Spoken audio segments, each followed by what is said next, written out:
And we are live. Welcome back to another live stream. I'm Diddy Knows Ball. Hey, today we got a lot on the docket. I'm gonna be going over some summer league stuff, Donovan Mitchell contract stuff, other off-season reactions.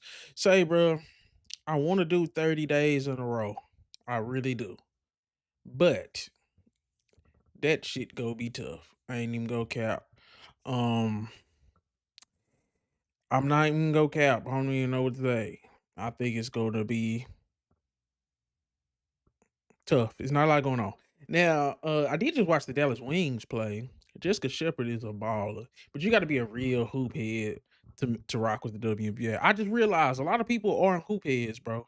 They not basketball fans first. It's a lot of people that's NBA fans. It's not a lot of basketball fans. Cause I was seeing Darren Peterson going off.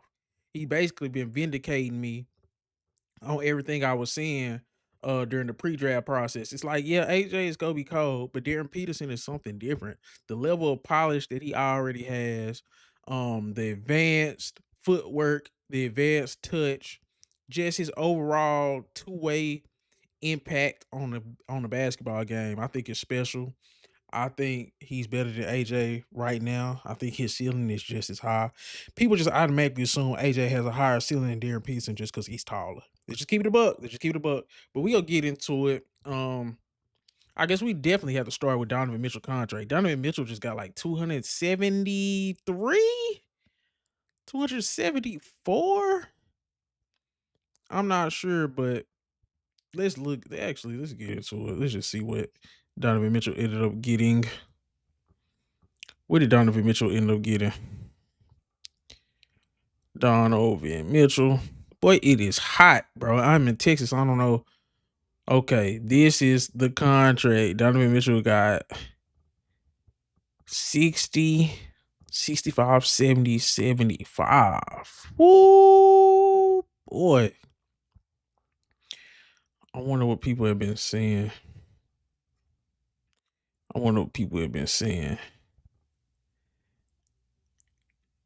do know that Donovan Mitchell has been going viral.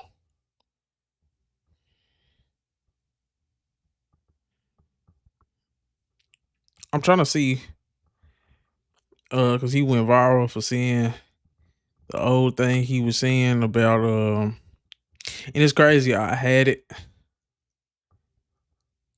Well, hold on. Whoa, what's this? Theo Pinson goes off on his co-host Hong for trying to discredit Donovan Mitchell, saying the Cavs shouldn't have paid him the max. Doing his job. You want him to do more? Also, is it a two-way street though? Because your superstar can open up the floor for the whole team. You keep talking about this open up the floor. Explain your opening up the floor. I've explained it a What million does times. Don not do that those He doesn't guys get double teamed as much as some of your top five players. Oh my God. And not as much as your top five players in the Bro, league. how many times Are did you they guys force going to the- say he gets doubled as much as Giannis and those guys? when No, they he say does not. But that is my point, though. He's not on that level. No. Not as much as Giannis, not as much as Jokic. Correct. But my point is that this is what I'm going to say for the last time, and then we can move on. Because No, we're not going to move on. I don't want to move on. This is why I want to move on, because Ray wants to move on. So Why do you want to move on? Because Ray said let's move on 30 minutes ago, and we didn't move on. And I said, so now when you say we got to move on. Yeah, we're not. I still got to. Hey, shout out Theo Pinson and Charlie. Is this Charlie Villanueva? I think that's Charlie Villanueva. But they sound like they definitely trying to milk this segment for sure. Say something. So this is what I'm saying. If you're triple team more, double team more like a Giannis or Jokic, are you going to get more open shots? Yes or no? Yes. So does Donovan get as much triple teams and double teams as the top five players in the league? Don has had better. No, that's not the question, Theo. Answer yes or no. Don has went further than the Answer yes or no, Theo. Hey, what does he say? Answer the question, yes or no. No, he hasn't. So, if you get triple teamed and double teamed more, are you going to open up and have more open shots? Yes. That is my clearest point, and How far that's has it. Giannis gotten without his teammates? He went to the finals. He's a champ. Okay. Trying to use Giannis and Jokic as a bar for not paying Mitchell is crazy, especially trying to say that he don't get double and triple teamed as much, which is true. But what does that have to do with him getting the Supermax? He's the best thing they have. He just got them to an Eastern Conference Finals. I get it. They didn't win a game. But I definitely think Donovan Mitchell is worth the max. He's a top 12 player. He's been a top 10 player for like the last 4 years. He's been a first team All NBA guy. If a first team All NBA guy can't get the max, I don't know who deserves it. I'm just saying. With the fucking team. And Donovan had a Who team was this on the year. team? Evan Mobley and James Harden. And what the Knicks better, dumbass? Huh? Who was better than Knicks? The Knicks were better. Okay, So the what's your fucking point? team. So what's your, but because You get a better Can team. part of it be- the team that wins the can championship part of it is be- the best team. Can part of it Who be- won the can championships part of it all be- these years? can part of it be that he Who has won the championship every fucking year? Cool. The best team. Cool. If you think Giannis and I'm done. Jokic You guys and them can are the talk. I'm best done. team, I'm done. why did they not win it? I'm done. Why didn't they win it? I'm done. Why didn't they win it? Don't be done now. I'm done. Don't be done now. We're having a That's some weird ass conversation. shit. I'm done. Now you want to be done. Oh, I'm Because done. he can't answer the question. No, Let's go for I'm done. 2020. The best team in I'm 2020 was who? I'm done. Was it the Lakers? He's asking you. Do you feel like they were the best team? Ray, I asked about it. He want to be a baby about it? Go ahead. I'm done. 2020. That's the Lakers won in the bubble. Oh, okay. 2021. That was Milwaukee, correct? Yep. James Harden, they had the big foot. I'm done. Cool. What the fuck is he James talking Harden. about? Kevin Durant. Yeah. Kyrie Irving got hurt. They weren't the best team anymore. They wasn't. Guess what? Because of injuries. Because of injuries. That shit's happens. You done? Correct? Not yet. Oh, Yeah, okay. Milwaukee won it. 2022. Who played?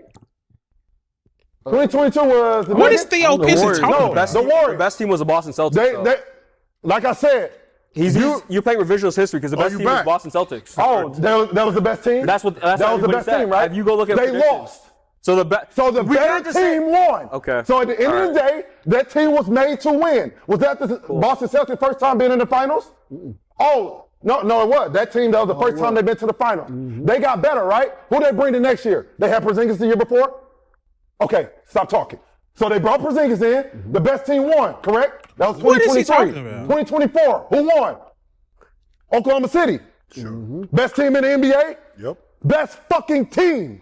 Yep. Correct? Correct. So a team fucking matters. You keep saying it's one fucking player. We all knew the Cleveland Cavaliers had no fucking chance against the Knicks because the Knicks were.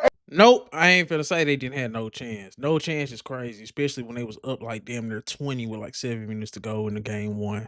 Especially when they beat Detroit, who was the number 1 seed in the Eastern Conference. I'm not finna say Cleveland didn't have no chance. They didn't get a game. They got swept. I'm not gonna say nobody thought they had a chance. They got swept. A better basketball team. I can understand if Donovan Mitchell lost to fucking Toronto or he lost to Detroit because they should have beat them. They were a better basketball team than them. At the end of the day, you are not going to win in the NBA nowadays by yourself. There's too much parity. There are too many players, and it's not going to happen. So you have to pay one person. Take a pay cut so you can move more. Once again, one person's going to make that money. He definitely could have took a pay cut like Brunson, but everybody not doing that, and Donovan Mitchell don't trust their front office to pay the right people probably. Earned his bread. He earned his bread. Give me Donovan Mitchell's accolades. Yeah, You can't say the same thing. a lot of people saying I'm right, and they understand my point. They don't, not everybody, but I'm cool Listen, with that. That's a win for me. It's a 4 years before Donovan Mitchell arrived, no playoffs. 4 years since Donovan Mitchell arrived, made playoffs, East semis, Eastern Conference Finals. Cleveland Cavs legend, Donovan Mitchell is worth every penny. Donovan Mitchell definitely deserved the money, bro. That's very simple. Let me see what the comments say. Hong discrediting Donovan's performance based off him not being double teamed is crazy to say, especially considering how him being paid the max doesn't seem fair or right. But didn't his performance and the rest of the team make it to the playoffs? While other teams are making moves, they are stagnant. They aren't winning with this squad. Mitchell's going to end up being traded in 2 years, if not sooner. They are building to get better, but I guess you have to pay your best player, but at the peril of the next of the roster. What? I get it though. Theo's analogy makes no sense. No one knows who's the best till they win. Donovan's squad was definitely better than Giannis' squad. Giannis just went ham that year after going back-to-back MVPs. No, that Utah team was garbage, bro. The Donovan Mitchell Utah team was garbage. Okay. Who else? Because I definitely think Donovan Mitchell deserved a max. I mean, who else was you going to give it to? Oh, I guess we could see Jeff T, what they would have to say.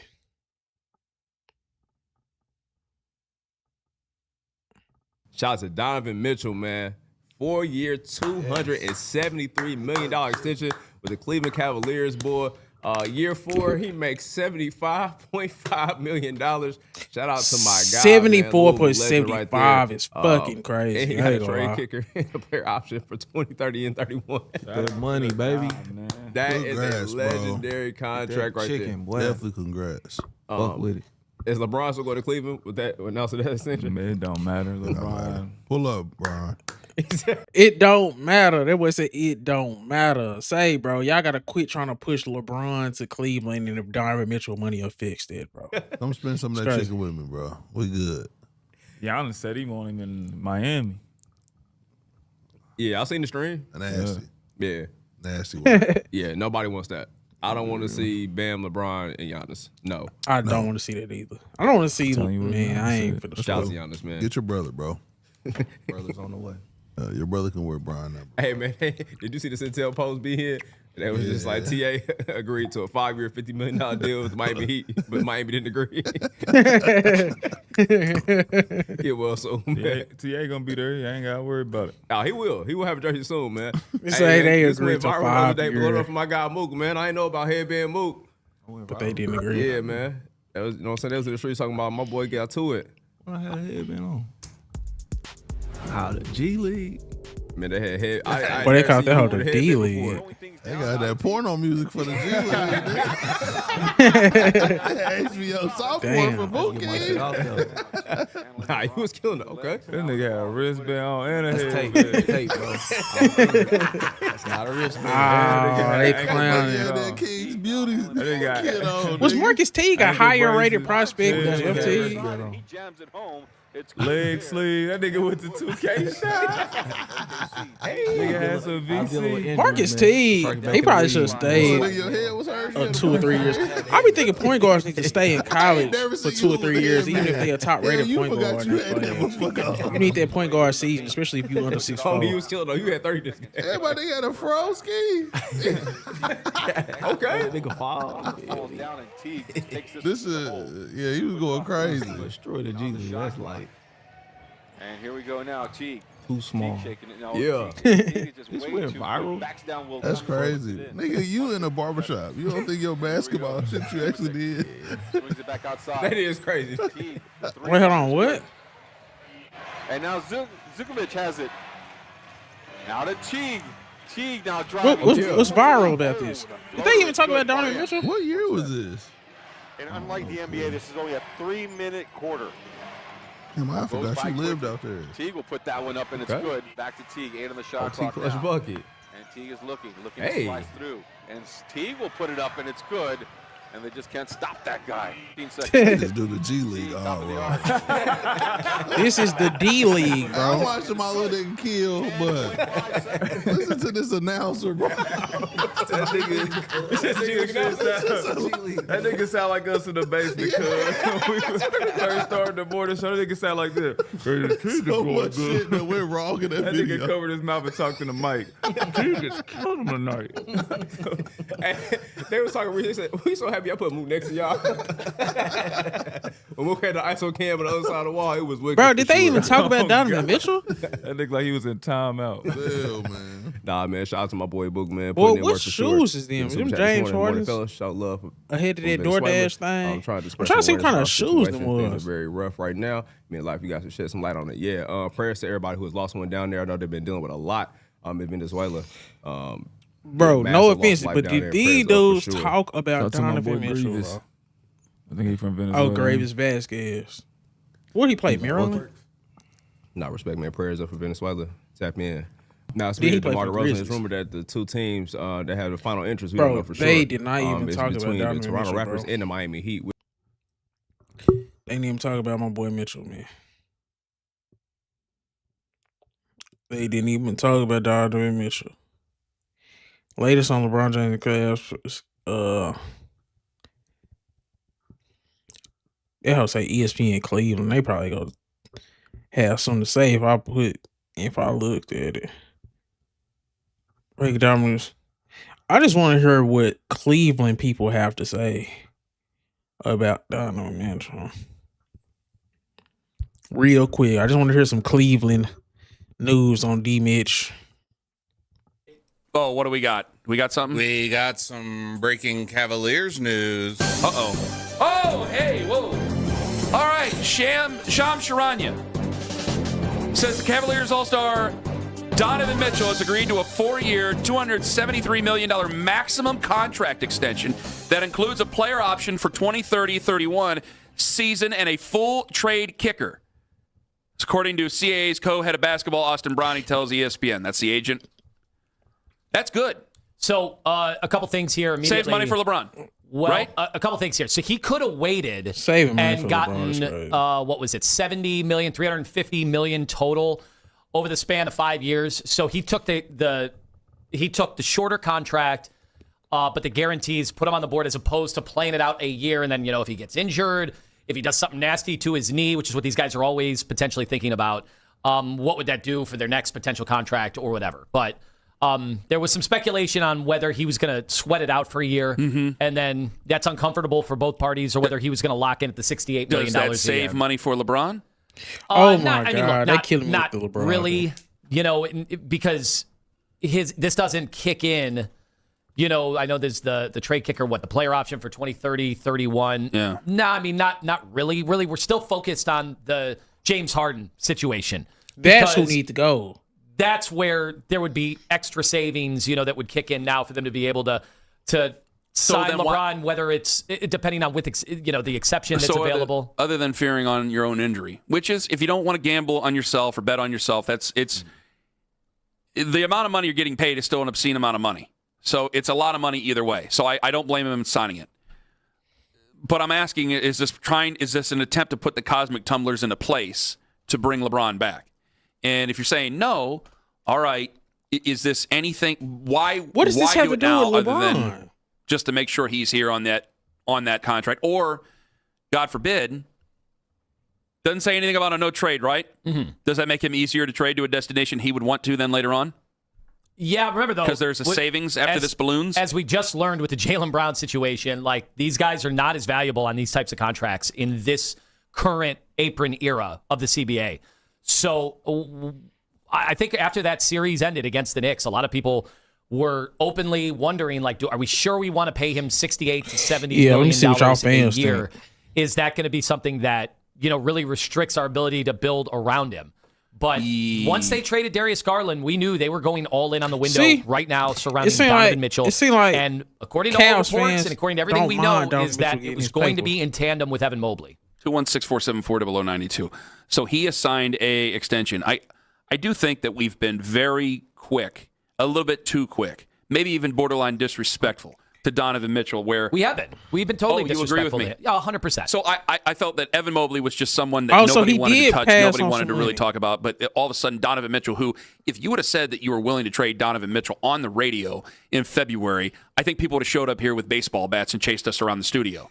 So but they say he passed so many on more 80 people M's. after the season, after they got swept by the Knicks, so many people are like, well, I don't really want to trade Evan Mobley, but damn, Donovan Mitchell, yeah, let's get him out of here. Daryl, I have no problem. Like, whoa, wait a minute. This whole thing's done for Donovan. The whole reason all these guys are here is Donovan. I don't think we should just be so quick to be moving off from Donovan just because, yes, he's approaching 30 or has approached 30. Yes, he is smaller when it comes to other players in the NBA. I don't know if he's able to. I don't believe he's able to do the same things as some of the other guys because, again, he's only a 6'2 guy, but he's still a 6'3 guy. He's still a really, really, really good basketball player, capable and worth of this money. But see, Donovan Mitchell is 6'2", big as hell, bro. Donovan Mitchell can actually absorb the contact of an 82-game season. He just got to commit to playing defense. James Harden just has to be better. Evan Mobley has to be better. The Cleveland Cavaliers need to trade Jared Allen, bro. They need to trade So Jared there should be a Allen. lot of respect put on him. But there were some very disrespectful things said over the last couple of weeks, and I wonder if we're going to start taking those back. Or if people are going to double down and say that this is just doubling down on a mistake. It's so interesting, the difference in had Donovan Mitchell just He's not the problem. It's the roster around him. For Donovan Mitchell to win a championship, it's kind of like Brunson. The roster has to be perfect. drafted here, and we watched him come up as a kid and didn't have to trade all these assets to get him because he's been a model Cavalier. He's been awesome, not just in the community, because there's a lot of guys that either do that quietly or publicly that play sports for Cleveland teams. but he's been awesome in the community. He has been pretty much, as far as superstars go, especially in that league, he has been completely drama-free. He's had the monstrous playoff performances. I know that it was a little more of a roller coaster this year, but he was not alone. There were a lot of guys that had their ups and had their downs in the postseason. Still I think bad if you watch the Knicks, defensively, there were though. guys with the Knicks that had ups and downs. Karl Anthony Towns, you're ups right. and downs. You're Hell, right. Jalen Brunson had a bunch of bad shooting nights in the finals. There were ups and downs. The thing was, we got further than we ever have, and yet people, I felt a lot of Cavs fans, the minute the season ended, said, we can't pay him. Doesn't make sense to go that high with that number. Because it didn't for seem him. that he, but I will say this, it didn't seem that he was going to sign it this year. It seemed like he was going to, a lot of things were telling you that he was going to wait until next year and then sign something in the neighborhood of $75 million a year, which is something that nobody really wants to pay him. Now, this contract seems to be obviously a little bit more doable that he signs it now. I think that this is a big step forward here. And maybe it's not a big step forward in bringing LeBron back here, but it's still a big step forward in providing some stability with a very stable basketball player and a guy who's obviously still at the top of his game. So you can still keep James Harden here. I know that that's not a thing that a lot of people want to hear, and obviously you can keep Evan Mobley here. And right now, Jared Allen is a member of this team. Until we find out what's going to happen with LeBron, he's still a member of this team. Quite frankly, I've never seen anything like it in Cleveland sports, where you have a team get to the Final Four of their sport. The last 4 teams playing. You have Donovan Mitchell, who has basically been 39-point half. He's been as good as advertised, yes. if not better, since he's been here. You can make the argument there's some numbers that show he's been even better than he's been in Utah. They've had great regular seasons. They've now had, some postseason success, some flameouts as well. But you had a team that had the formula to get to the Eastern Conference Finals, and yet people left. Is Donovan Mitchell disrespected? Type in the chat if Donovan Mitchell's disrespected. I think he's worth the money, and that was a good point. They did make it to a conference finals, but then they got swept. So that's a little, you know what I'm saying? You got to the conference finals, but you got swept. Eastern Conference Finals, mad at Donovan, mad at Harden, mad at Mobley, mad at the team, mad at the coach. Yep. And then to that, I'm just like, well, is it just a championship? Is that the only thing that will make you happy with this team? Because we found ways to be happy with the Mark Price, Brad Daugherty, I told you. Larry Nance Cavs that didn't do what this team. But you never had Michael Jordan on that team. You had the Michael Jordan of this era on the team, and he's still playing in the league. And there's still a possibility to bring him back. And there are people, like, we have to make this abundantly clear, because the people who hate LeBron, and there are people here who do hate LeBron, and they listen to the show, and they can't stand that we want LeBron James back. And they keep reminding us he's 41, he's 41, he's 41. I go, guys, I know he's 41. I know he's not going to be able to do the things that he was able to do before. We are not talking about bringing back 28-year-old LeBron James. That is over. What we are talking about is bringing a guy back who's a legend in his own right, who obviously can help out this basketball team and help them get over the hump. Donovan Mitchell, though, is more important of it because he represents the now and he represents the future. LeBron would be a very short future. I want to give him 2 years. You do not agree with that. You would rather just keep him for 1 year. I feel like I would rather have a year where they really try to go for the gusto, and then if they don't do it, then yeah, fine. I guess you have your retirement tour, and away we go. The 2 year but that thing was is under just, the thought. what is he going to look like? That's crazy. Another year after another. The LeBron glaze is just crazy. I guess I'll let him finish. Another year of the pounding he's going to take. And that's why I thought that if he signed for a 2-year deal, you have 1 year where it's like, all right, all systems are go. That was under the thought that Donovan wasn't going to sign that contract. I didn't think Donovan was going to sign an extension. Donovan Mitchell in the same season as an NBA superstar. What did we always say? Like outside of LeBron, what superstar is going to want to stay in Cleveland, Ohio? And if ever there was a guy to do it, we would hug that guy. And Donovan Mitchell is the guy to do it. And I'm already seeing people go, ugh. It's like, you realize Donovan has been a top 10 player in Cleveland. You don't like it? For many years. So if not Donovan, who do you think is the guy that's going to come here, actually sign now not 1, but 2 extensions, right? 2 contracts. Yeah. What other superstars do you think are going to walk through the door? You think you're going to get Shai Gilgeous-Alexander? You think you're going to get Luka? Who do you think you're going to Wemby? Who's next? Like, you're not going to get them. This is it. This is it. And when the Donovan thing is over, that's it. I agree. What else did we have on the docket? Let me see. I want to see what's the best available free agents.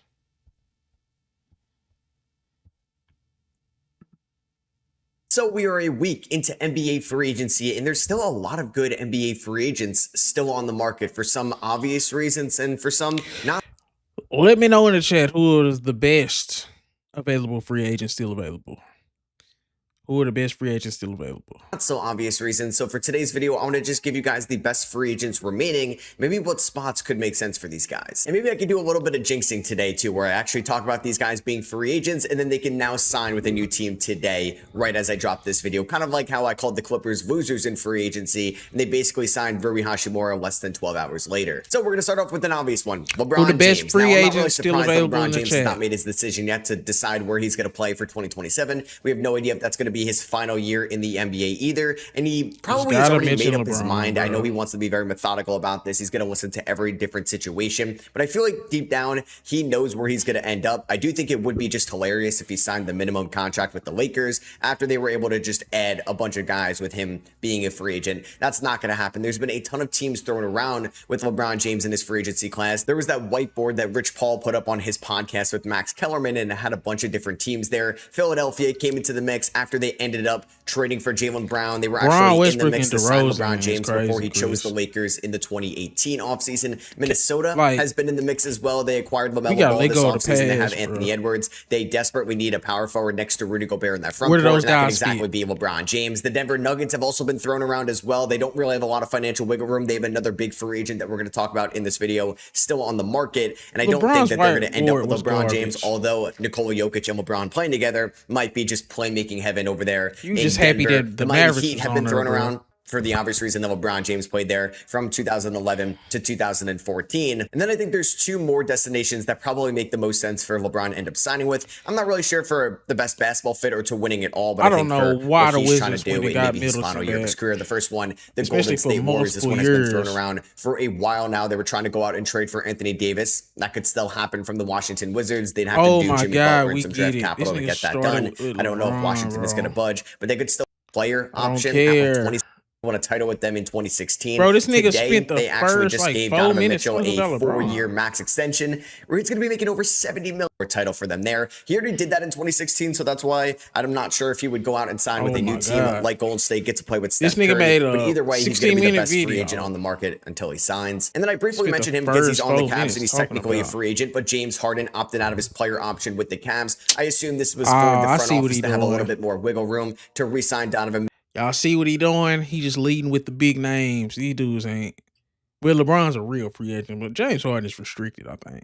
Mitchell. They lost Dean Wade. They're still waiting on LeBron James. I think James Harden's going to be back as a Cav. No team has cap space to give Harden what he wants in free agency unless he's going to go to like Brooklyn. That's the only team that can kind of create some financial wiggle room right now.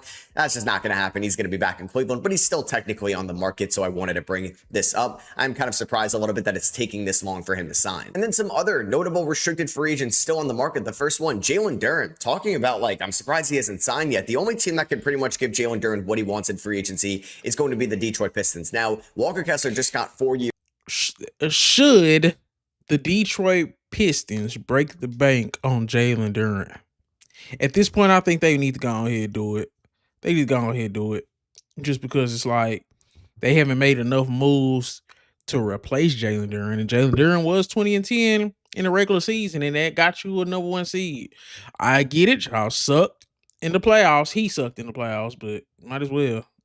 Years, $130 million, and Jalen Duren could say he's only played 5 What you mean games during a situation in the messed last up? What year. you would do I just was Duren? an All-NBA third-team guy on a 60-win team. I should be making $40 million a year. I should be getting what Evan Mobley and Paolo Banchero and those guys got in restricted free agency last summer. So maybe there's really a standoff between Jalen Duren's camp and the Pistons front office. It feels like the Pistons have made a lot of moves after winning 60 games this year. Tobias Harris out, John Collins in. They acquired Isaiah Joe. They traded out Isaiah Stewart. They re-signed Kevin Huerter. It's a weird roster right now. It was floated around about a Sacramento Kings sign and trade for Jalen Duren, in which Domantas Sabonis or Zach LaVine could be on the table, and probably some draft capital as well. I'm not saying that's out of the equation just because of how long this is taking, and that would probably be the one team that could swoop in and trade for Jalen Duren. I'm not sure if like the Clippers would get involved. I'm not sure if like the Charlotte Hornets would get involved or the Atlanta Hawks or any one of those teams that could just kind of come out of nowhere. But we saw what the Lakers had to pay to get a top tier restricted free agent off the market. You're going to have to give up at least 4 first-round picks, and I think Detroit is just going to match anything unless a team is willing to give Jalen Duren the 25% max, because then they may say, you know what, we're paying Cade that max. We're going to have to pay Asar Thompson this offseason as well. Bro, we can't really win with 3. Do y'all think Asar Thompson deserves a max, bro? Asar Thompson, Okay, I'm trying to think of somebody like this. What kind of money should Asar Thompson get? Y'all let me know. What kind of money should Asar Thompson get? Like what player? Like he should get paid like X. Asar Thompson.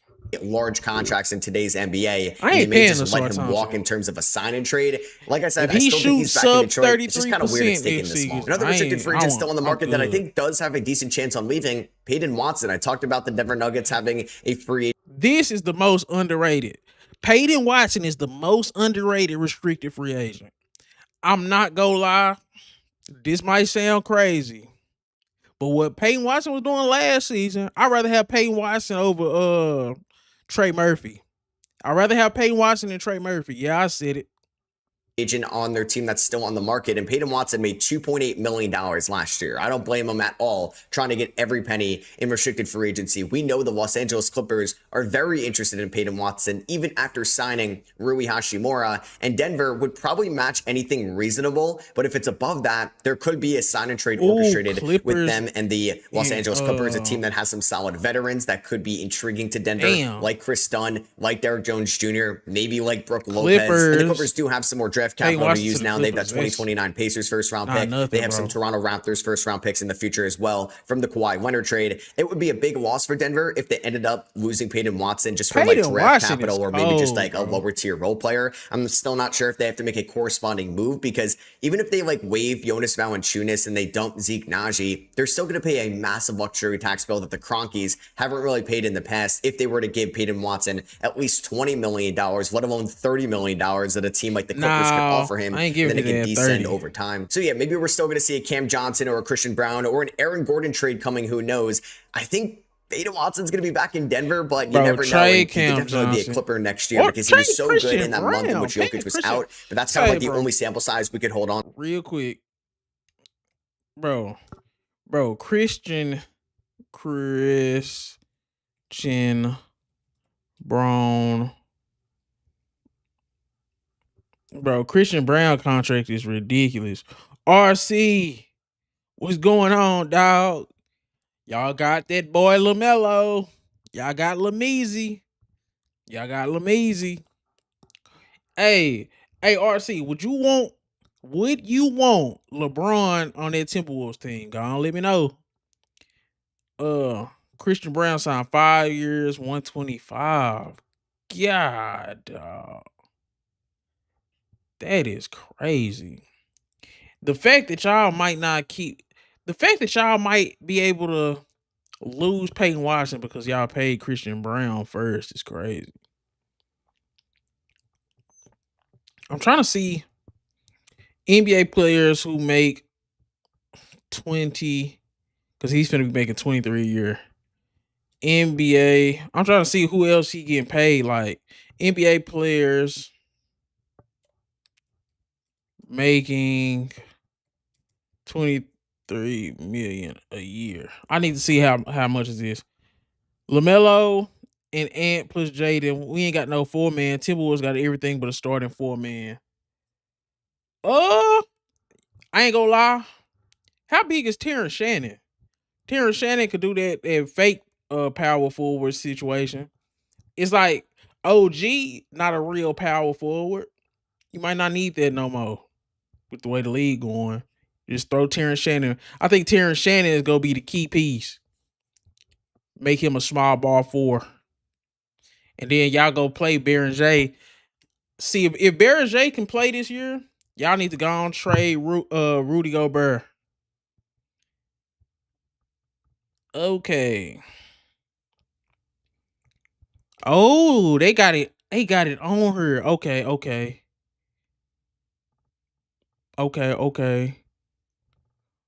Damn, where's Christian Brown?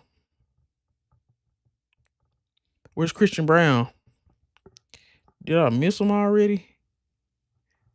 He should be in the 2020. I'm trying to see how much Christian Brown make.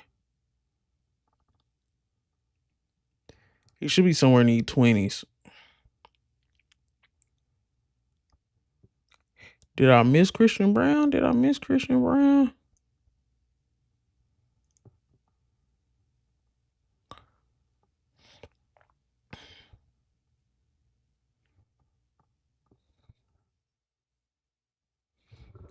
I don't even know where he at. I think Terrence Shannon is like 6'5", 6'6", I think. How big is OG? 6'7", 6'8"? How big is OG?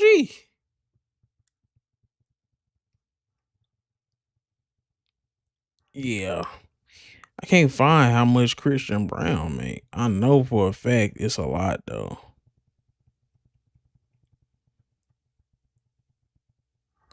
I might have overlooked it. Oh well.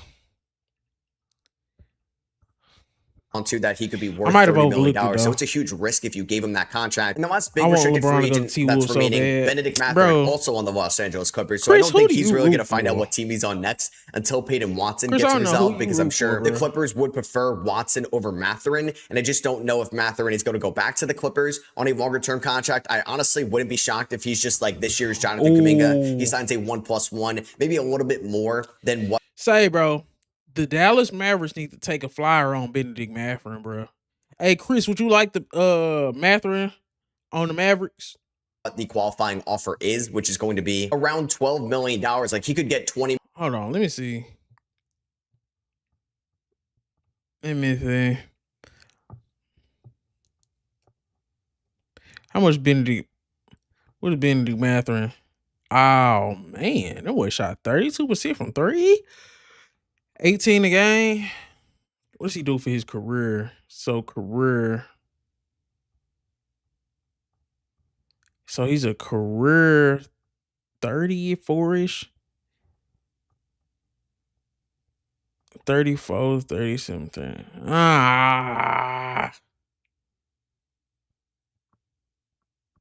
Gafford for Mathurin.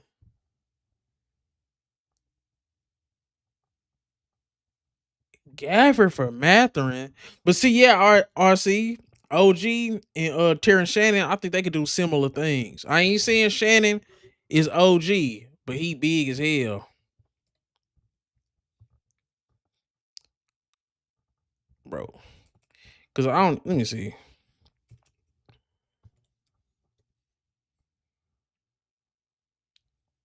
Yeah, 6'6", 215. 6'7", 250. 240. Nah, that's a big difference. That's a big difference, bro. You right. I was looking at that weight. There's 215 versus 240. That's a big difference. But Terrence Shannon seemed like he could possibly play that role. Okay.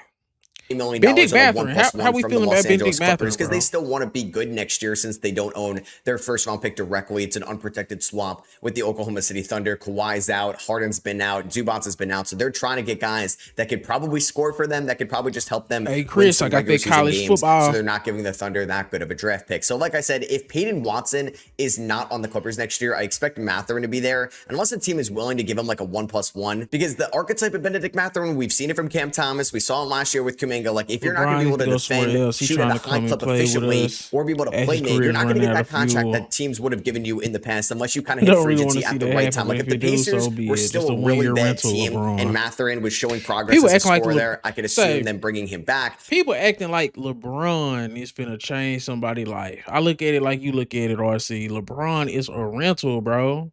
I think LeBron is a rental. Damn, I probably need to put my chat up. Hold on. I need to put my chat up. Hold on, y'all bear with me. Keep talking. Cause I'm finna put the chat in the situation. But y'all let me know, do y'all think LeBron scores 20 a game next season? Does LeBron get 20 a game next year? Let me know. Let me know some. Let me know, bro. I'm just saying. Pop out. We finna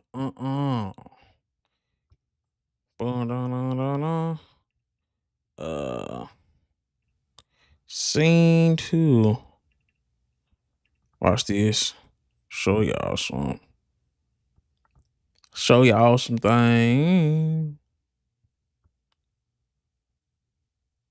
There we go. Wait, hold on.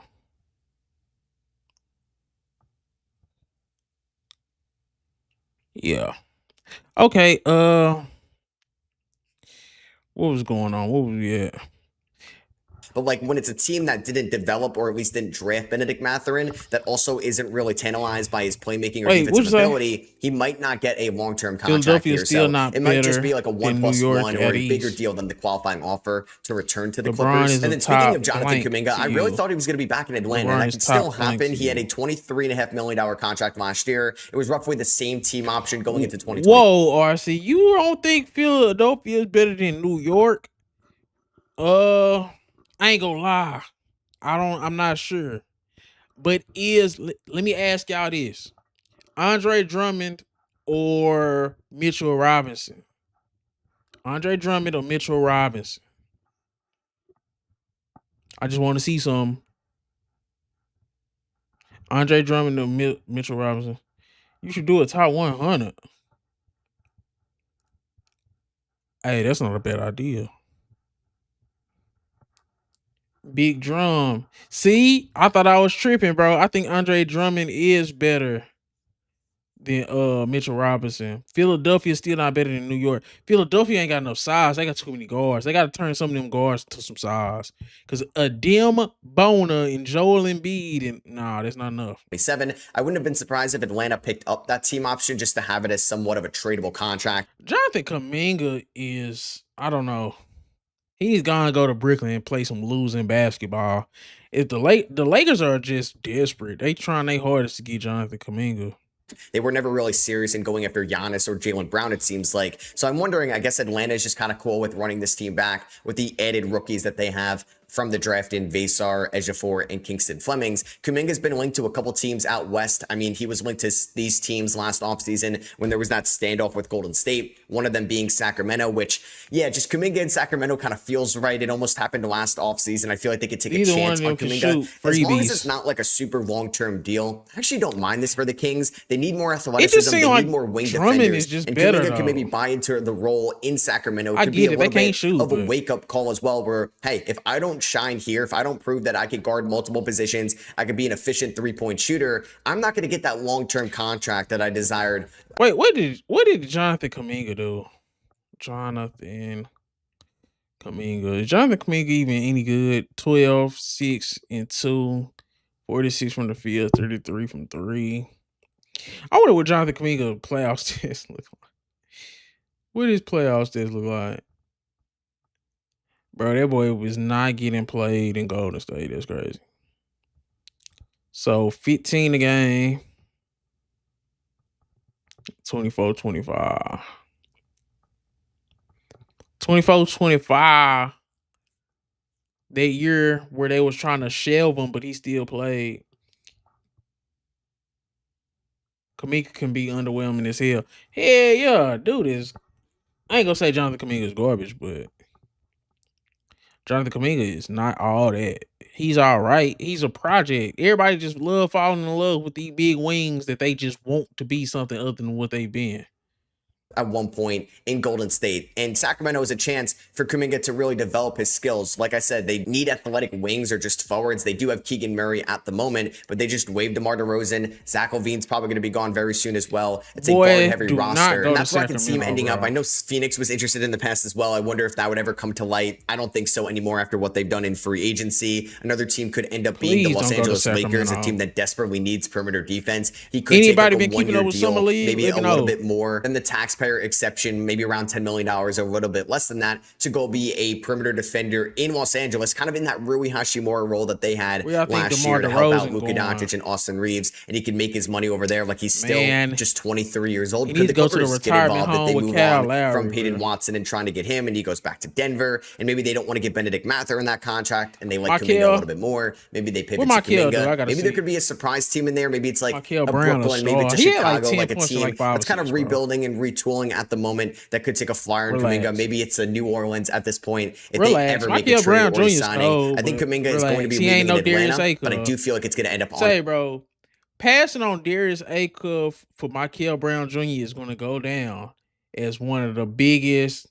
I'm keeping my eye on that we done had in this league in a minute. Same thing with Darren Peterson and AJ DeBanza. Those are two I'm keeping my eye on this. Them two are forever linked. Darius Acuff and Michael Brown, and Darren Peterson and AJ DeBounce. I DVR'd a lot of them summer league games, but I ain't seen none of them yet. I only seen highlights of Darren Peterson. Darren Peterson is cold, bro. Baby Kobe.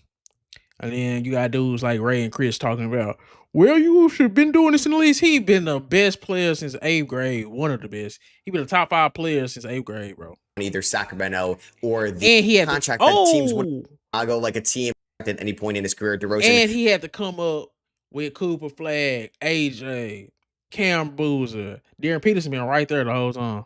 DeMar DeRozan just got waived by the Sacramento Kings. He had a partial guarantee for next year's season. They saved about $15 million by waiving DeMar DeRozan. It makes DeMar DeRozan, Philly, but they ended up getting like Anthony Simons and a couple other guards. Like Toronto would be interesting. Would he go up and team up with Kawhi again in Toronto? Cleveland. What about Boozer and Caleb Wilson? They both play for. They should be linked too in a way. I ain't gonna stunt. Yeah, that makes sense. But the only thing is, bro, Caleb Wilson gotta prove it, bro. I don't think he's NBA ready. So I think Cameron Boozer gonna come out the gates and immediately be way better than Caleb Wilson. I ain't gonna lie. That's just me. I think Cam Boozer is finna win Rookie of the Year. Bro, y'all nope, we not doing this. Watch this. Watch this. Watch this. Look at this. Cause I was looking this up earlier. Look at this, bro. Look at this. Look at this. I need y'all to read this and read this carefully. Look how many awards. Look how many awards dude got, bro. Dude only played 1 year. Look how many awards bro got, fam. Look how many awards Cam Boozer got. Cam Boozer got AP Player of the Year, Wooden Award.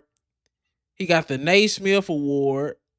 He got all ACC, ACC Player of the Year, ACC All Tournament, ACC Rookie of the Year, ACC All.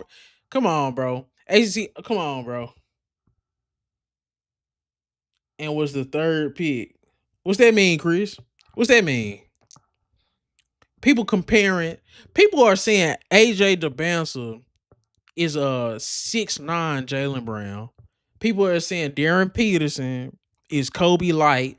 Bro, just because people are comparing. Bro, look at. Say, bro, y'all is so disrespectful to Cam Boozer. Y'all, let me see. Let me show y'all something. Let me show y'all something. Let me show y'all something real quick. Let me show y'all something. Because y'all so disrespectful. Oh, no, not Vegas. Salt Lake City. Look at this. I ain't gonna stunt. Darren Peterson been going crazy. I ain't gonna cap. Darren Peterson been going crazy. 27, 7, and 4. That boy been shooting 53 and 44 from the 3-point line. But look at who's right here. 1, 2, 3, 4. 4th in scoring. Cameron Boozer's been 17 and 17, 6, and 4. And he's shooting 65 from the field, 63 from 3, bro. DJ, he better than his daddy Carlos was too. Cameron Boozer's already better than Carlos Boozer. His rookie year gonna be as good as his daddy has ever done. Cameron Boozer is finna be 20, 10, and 4 or 5 at least. He gonna be 20, 10, and 4 at least, bro. Cameron Boozer's a dog, bro. Y'all better quit disrespecting him, man.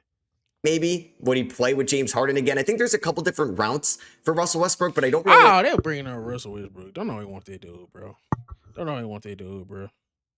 Okay, what else did I have on the docket? I'm gonna do a summer league tier list. I guess I can do that now, to be honest. Okay. Let's do the summer league tier list, bro. We finna do a tier list. Summer league tier list. He not even better than Edie. You talking about Cameron Boozer, boys? You crazy? Boys, you crazy? Okay. Atlanta Hawks. Let's look at this. We finna go through these rosters, bro, and we finna make a tier list. So y'all let me know. It's going to be, of course, S tier, A tier, B tier, C tier, D tier, F tier. And yeah, we're doing summer league rosters, bro. So let's get back to it. So Atlanta Hawks, they got Ray J. Dennis, Kingston Flemings, Kobe Johnson, Henry Vasar, Asa Newell, Jacob Toppin, Kobe Knox, Zuby Ejiofor, Devon Higgs, Isaac McNeely, Cameron Corrin, Isaiah Wong, Keyshawn Gilbert, Gabe Madison, Eli. Okay, where we putting Atlanta Hawks?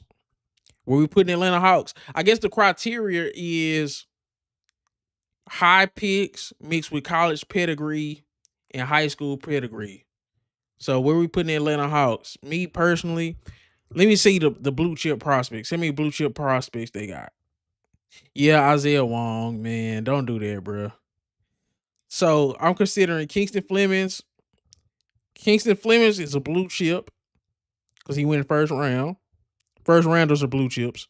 Henry Vasar is a blue chip. He went first round. Asa Newell is a blue chip. He went first round. So that's 3. Zuby Ejiofor went first round. That's 4. And then guys I like.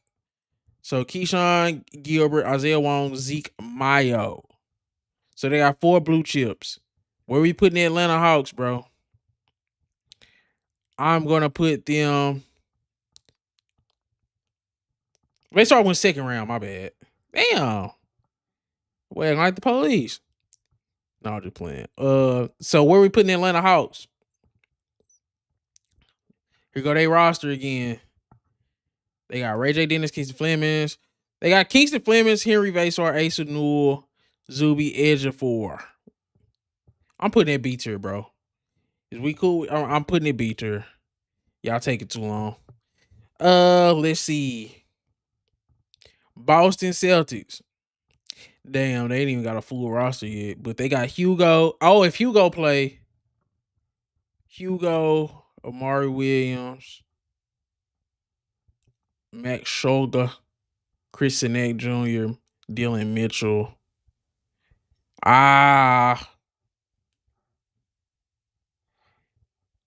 Who roster? RC, you talking about the Celtics? I ain't gonna cap. I'm putting the Celtics in D tier. I'm gonna keep going through them and I'm gonna rearrange them, but right now they are in D tier. Did I put them in D tier? Yeah. That's D tier. Shout out Hugo and Chris Sinek, but nah, that team is D tier for right now. We'll see. S tier. S tier. I ain't gonna even cap. Y'all got like 6 first round picks on here. Michael Wolf, Drake Powell, Yegor. Oh man, yeah. Ben Saraf. S tier? We putting Brooklyn S tier? Now the Hawks roster is all right. I ain't gonna start. I want to put Brooklyn in S tier so far. They got like 5 first round picks on there. So we gonna start with putting them in S tier. We gonna put Brooklyn in S tier. They summer league roster. We gonna put them in S tier, bro. I ain't gonna lie. Yeah, this is the perfect team. Michael, Yegor, Wolf, Powell. Bro, that team really probably gonna go crazy. Okay, Charlotte. This probably is another A tier. It's A tier. Bro, if Tijon Salon, oh my goodness.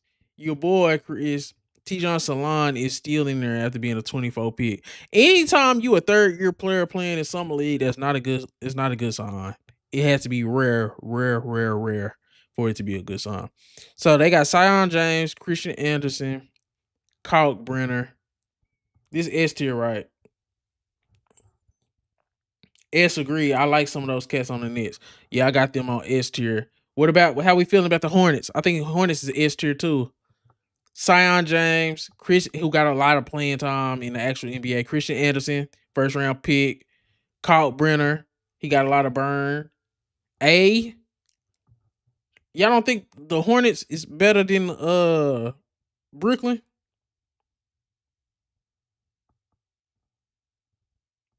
That's your boy, Chris. So y'all got Hornets in A tier. I want to put them in S tier, but we go see. We go see. Steinbeck is top 14. Damn, they had two top 20 picks. Bro, this might be S tier, bro. Cause they just as good as Brooklyn, bro. And I got them over Brooklyn. I'm sorry, guys. I had to overrule you, Chris. And they got Liam McNeely. And they got a top 6 pick from 3 years ago. Chicago Bulls. Kendi Chandler. Dalen Swain. Caleb Wilson. Antonio Reeves. Noah Esingay. This is a sneaky good team, bro. Notables that stand out. Oh, y'all got A tier for the Bulls. A tier for the Bulls. I ain't gonna lie. Swain, Wilson, Reeves, Esingay, Bediako. Yeah, I'm putting them A. I'm putting Chicago A. Yeah, we putting Chicago A. Because you got a point guard in Kennedy Chandler. You got athletes and connectors and Caleb Wilson, Swain. You got a scorer, Antonio Reeves. You got a center in Bediako. Esingay probably gonna be going crazy. Yeah, I liked it. I liked it. A tier for sure. It's gonna get nasty. This gonna be ugly. Okay, Cleveland Cavaliers. How many blue chips they got? Ooh, this is nasty. This Cleveland team is nasty. I like Malik Thomas, bro, but Naquan Tomlin, damn, he pretty good. I like Malachi Branham. Xavier Lee. No, this is D tier, bro. I'm sorry. And it's a little bit worse than Boston. Okay. The Dallas Mavericks. Oh, hey, bro. So we got Ryan Nembhard. We got Morez Johnson, Tyler Smith, Jaden Springer. Jaden Springer was the 28 pick in 21, bro. It's fucking crazy. Bro, stop playing, Chris, bro. You tripping. You tweaking, bro. I'm not putting Mavericks in S tier. I put them because I like top. Okay, let's start with the blue chips. I think Morez is a blue chip, bro. Sergio Delara is a blue chip. In the Summer League setting, Toby Lawal is going to be cold. In the Summer League setting, Ryan Nembhard is going to do his thing. Tyler Smith. Okay, so Ryan Nembhard at the 1. Sergio at the 2. Toby Lawal at the 3. Tyler Smith at the 4. Morez Johnson at the 5. I think that's actually pretty good 5. I'm going to say C tier. Nembhard cold. Boys, you crazy? I think this team could shock some people. But I'm going to put them C tier, bro. I'm going to put them C tier. Denver Nuggets. Okay, let me see who sticks out. They got KJ Simpson, Mark Mitchell. Oh, they got a lot of college dudes I like. Bro. They don't have no blue chips. Mark Sears is go eat. He go eat. KJ Simpson go eat. This go be an underrated, good summer league team. This just gonna be a good summer league team. Mark Sears and KJ Simpson, Mark Mitchell, Trevin Brazile, Bryce Hawkins. I ain't gonna start. I'm putting them in who is this? Denver. Okay. I'm putting Denver Nuggets in. I'm putting the Nuggets in B tier, bro. That's a good summer league roster. These dudes ain't gonna make the league, but they could make some noise in summer league. But then again, it could get nasty when it comes to touches. So I'll put them back down to C. Because they go, I'll be trying to probably play too hard. Detroit Pistons. Let's see who they got. Chaz Lanier, Abuka Okori. Who the else stands out? I like Dawson Garcia. Roddy Gale. Isaac Jones. Isaac Jones won the Summer League title last year, didn't he? I forgot who he. So I ain't gonna stunt. These top three that's tough. That's tough. Ogona Onionsi say. I can't even say that nigga name. But between Abuka Okori and Chaz Lanier alone with Isaac Jones, let's go put them in C tier for me. They not better than Mavericks though. Our Summer League roster for the Wolves is super ass. Who y'all got? Okay, I'm gonna get to y'all there. I can't wait to see who y'all got. Pistons B. Hell no, they C tier. No offense to them. They got 3 good players though that I'm gonna be watching out for.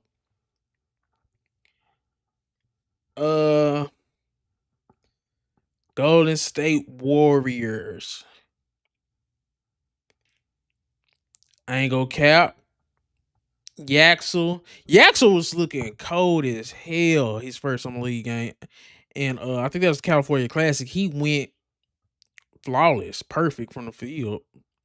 Perfect from 3 too. Yaxel, Will Richard, LJ Cryer. Those 3 go put in work, bro. Those 3 alone go put in work. But then it's like, I like Graham Ike. I like Wade Taylor. But this is Yaxel dog. He is old. He old as hell for a rookie. But I'm gonna give Golden State C tier. They probably a little bit better than the Mavericks. They better than the Nuggets too. Yeah, C tier. That sounds about right.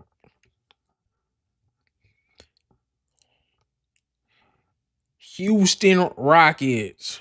Okay, Bruce Thornton.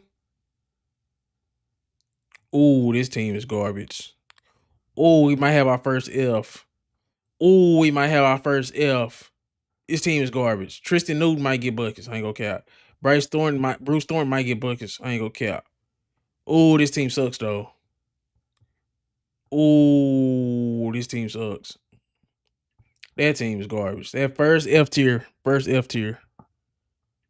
That Houston Rockets team is bad. Indiana Pacers.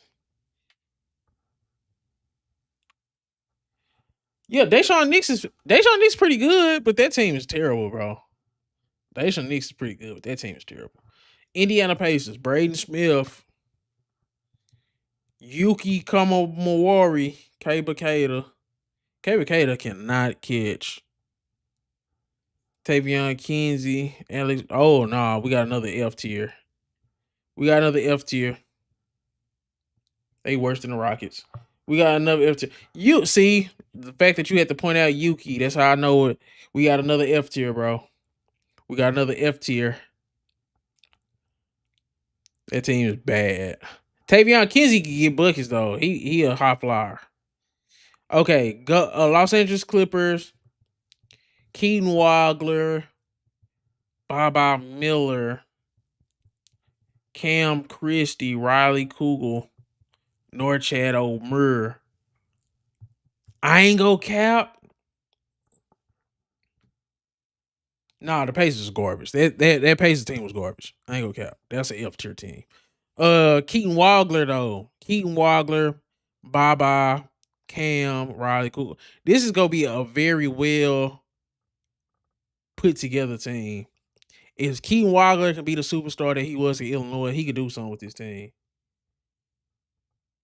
Yeah. You got a D on the board, so the Clippers a D or C at best. Well, I wasn't finna put them nowhere too crazy. I definitely put the Clippers as C tier. See, they got more scoring than Dallas. They got more scoring than Dallas. I wanted the Bulls to take Wagler. They always take the wrong. Nah, the Bulls should have took Caleb Wilson. They took the wrong person with their other pick when they went and got Devin Swain. Okay, who we got next? Los Angeles Lakers. Thoreau.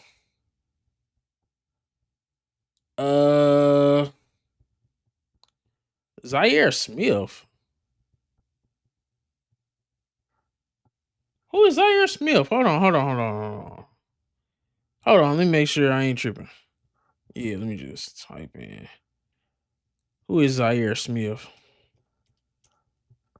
I know this one. Oh, man.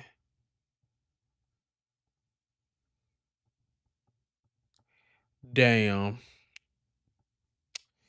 Yep, no.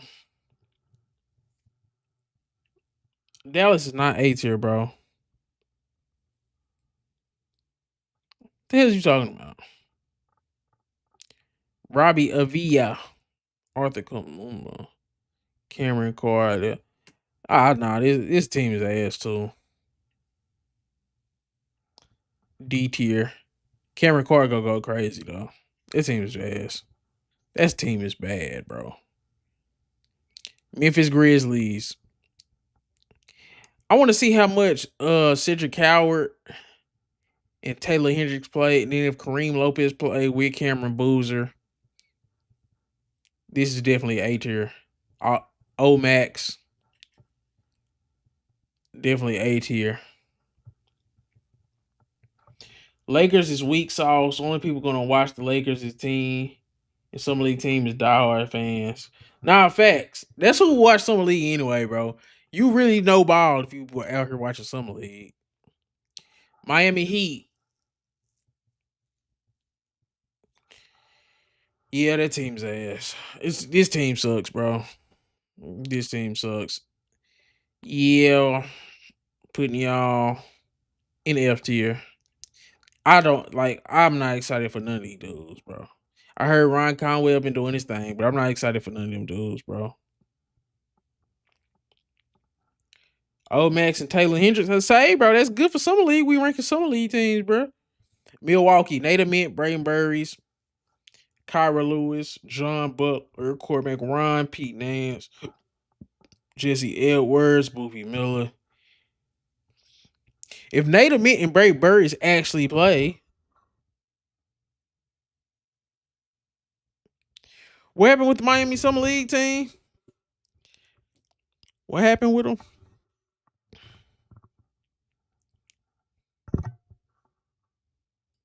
I promise you, Bucks is an A. I ain't gonna lie. I think the Bucks could be, but we ain't got to see them, bro. Because Nate Mint and Braden Burries wasn't playing. They crashed in the Summer League. I must have missed that. I'm gonna look it up after I finish doing this. I'm gonna look it up. Okay, should I give Milwaukee if everybody plays, if Nate Mint now plays, they are B tier. They better than the Hawks though.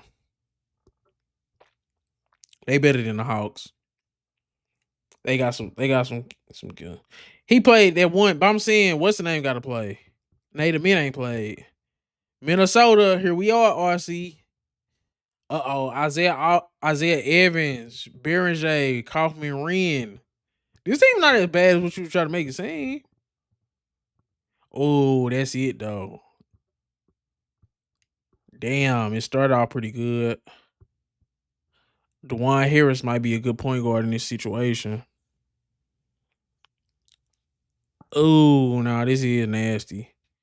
Damn, Isaiah Evans, Berenger, and no. Damn.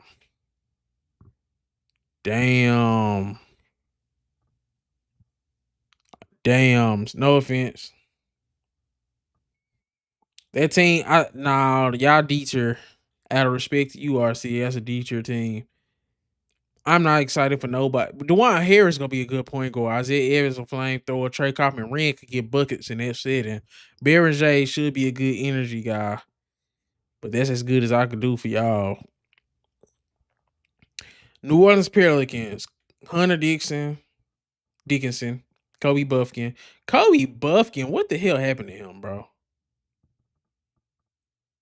What the hell happened to him, bro? Hunter Dickinson, Kobe Buffkin. I'm trying to see. Okay. Do I like? Oh my goodness, bro. Derek Queen, big ass, should take his ass out there and play, bro. I say we was a D. Yeah, I got y'all as a D for sure. Nah, this team is an F. So it's no, bro. Why aren't what's the dude's name? What's the point guard? Fears definitely should be playing.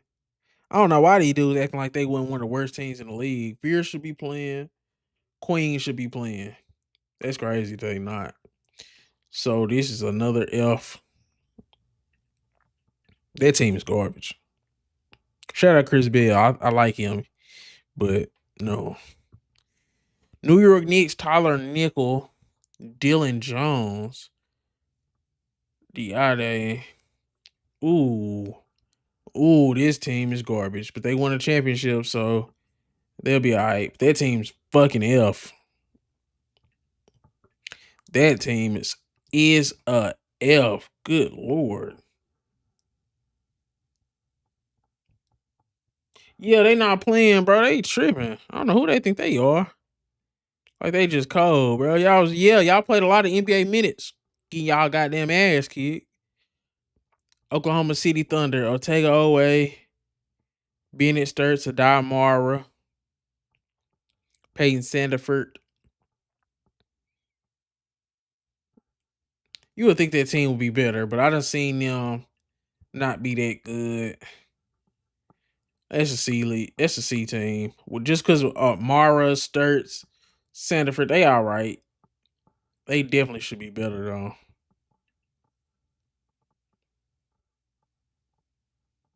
I'm trying to think. Is it Thunder? That's a C? Or I'm gonna keep it right there. Bennett Sturts and Adai Mara gotta do more. Bennett Sturts definitely gotta score more. I want to see more from Bennett Sturts. Okay, Orlando, Ricky Council, Jace. Ooh, Jace gotta go crazy. Colin Castleton, Tata Washington, Keon Johnson. Damn, this team is ass. Cam Reddish? Damn. Nah, yeah. Hey, RC, that Knicks Summer League team is garbage. That Knicks Summer League team was very bad. Bro, they got Cam Reddish, fam.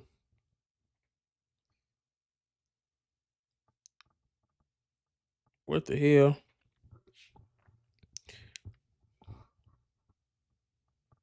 Yes, Cam Reddish. That's crazy. Oh, I didn't even rank them. That shit was so bad. Y'all get y'all ass right there in F tier. Philly, Phylon, Janai Broom. Ooh, this team is ass too. Damn, Phylon. Damn, Phylon by himself. Him and Janai Broom, but that team is ass, bro. That team is ass. I'm gonna put y'all D tier just because Phylon could fuck around, keep them in some games. He wasn't even in the league, RC. He fighting to get back in the league. Phoenix Suns. I like this team. This team gonna be cold, bro. This team is sneaky gonna be cold, fam. This team sneaky gonna be cold. Kwame Malawach, Kobe Brea, Cole Pete Fleming. I ain't gonna stunt. I'm gonna jump out on a limb. This is my sleeper team, the Phoenix Suns. You got Malawach, you got Brea, Pete, Fleming, and then you got some pretty good point guards. Tremont Moore. Ooh! I ain't gonna stunt. This is my sleeper team. I done found my sleeper team. I'm gonna put them in B. They really damn near deserve to be A, but they at the top of B. They at the top of B. Portland. This team is ass. Ooh, Jan Hansen. Oh, no. Portland, I'm not even spending no time on y'all. Y'all are definitely F tier. Damn, these Summer League teams is garbage, bro. These ain't official, but these what we got right now. Yeah. I think we done found the best team in Summer League. Before I even just, oh my goodness, Sacramento, Neek Clifford, Darius A. Cliff, Adam Flagler, Jonathan Mobo, Isaiah Stevens. Oh no, I don't know why I said Isaiah Stevens. Dylan Cardwell, Alex Caravan, Emmanuel Sharp. I gotta see what the Spurs look like. Darius A. Cuff could bring another Summer League title to Sacramento, just like Davion Mitchell and Keegan Murray. S tier. Definitely S tier. Sacramento Kings is S tier for sure. Man, who is these people? On you talking about on Sacramento Kings, RC?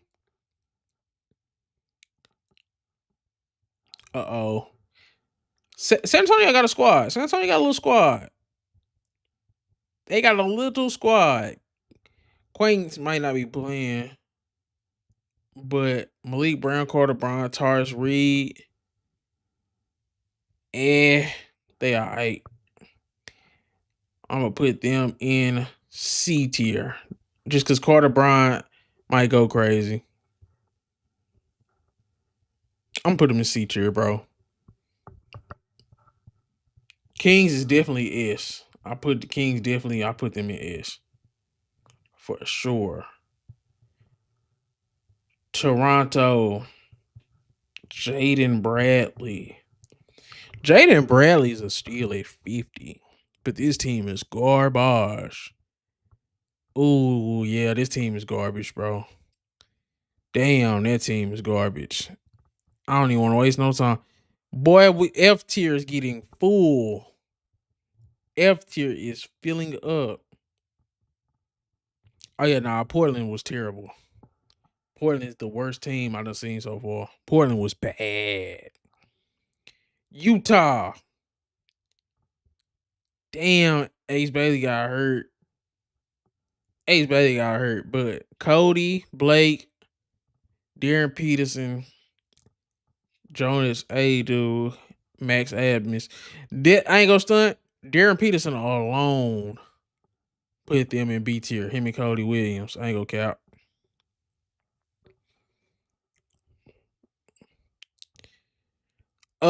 Washington. Washington, the last team, bro. Carter Bryant better average at least 20 a game if he really ready for that next step. That's why I was saying. That's why I put them in C tier, RC, because Carter Bryant better do what he supposed to be doing. Washington, AJ DeBouncer, Trey Johnson. Ooh. AJ DeBouncer, Trey Johnson. Damn, let's stop right there. Will Riley. AJ DeBouncer, Trey Johnson, Will Riley. Seth Trimble, Felix Okpara. This is a nice little squad. Chris Levinson, Reese Beekman. I ain't gonna stunt. A tier. Trey and AJ putting in a lot of heavy lifting. People might not agree. But definitely that's who I got, bro. Because you got AJ, you got Trey, Leaky Black play deep. Like, this is a team.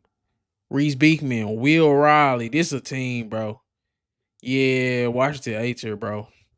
So this is the tier list for the 2026 NBA Summer League. So the top 10 teams: Sacramento, Charlotte, Brooklyn, Chicago, Memphis, Washington, Phoenix. So that's 6, 7, 8, 9, 10. Yep. Phoenix, Milwaukee, Atlanta, and Utah. That sounds about right. Yep, this sounds about right. Damn, this only gonna be kind of ass, bro. There's not as many good teams as I thought it was gonna be. All them cold ass rookies from last year don't want to play. Yeah. Just had to take a picture, quick screenshot of that. Okay, what else do we have on this? Yeah. Yeah. Oh, I did want to see did y'all see Jeff Teague? He did his old combine. I'm gonna play this. Jeff Teague did his old combine situation. Oh my God. What was I doing 17 years ago? It's Jeff Teague. I'm here at the NBA Combine trying to see if I still got it. If you really like that as a rookie, you shouldn't come back to some league ever again after one season. Nah, I just like to see it, bro. I like to see you with the new young guys. Remember how to do this. I'm gonna come back to you. Right? Oh, that's as far as I can go. I can't get it. Okay, wait. Right, vertical. My vertical gotta be high. Okay, so Jeff Teague in 09, his vertical was 30.5. So he's just trying to beat his old scores. Jeff Teague trying to beat his old scores. 40's really good, but 30 is acceptable. I think my vertical was like 26. No step vertical, 30.5. That was in 2009. I gotta beat him though. Won't be beating him. Didn't know you could dunk. 21, good job. Y'all can bring that all the way down. I can't touch that, y'all. Bro, do your damn vert. You sandbagged. Mike, I got more bounce than you. It was? I beat my old one. Damn, he beat my old one. Yeah, I'm aging like fine wine. Oh, so he beat his old score. That was 30.5, so he got 31. He damn near around the same, but that's still impressive. I don't need no more. I'm good. Nope. Okay, maximum vertical jump. Come through here. Jeff T, what you got? 1 foot jumper, take off and go. If you're a 2 foot jumper, just gather, jump up and touch him. Say I have no more cartilage in my knee, so I know I can't do this no more. I gotta jump off 2 feet. I was a 1 foot jumper.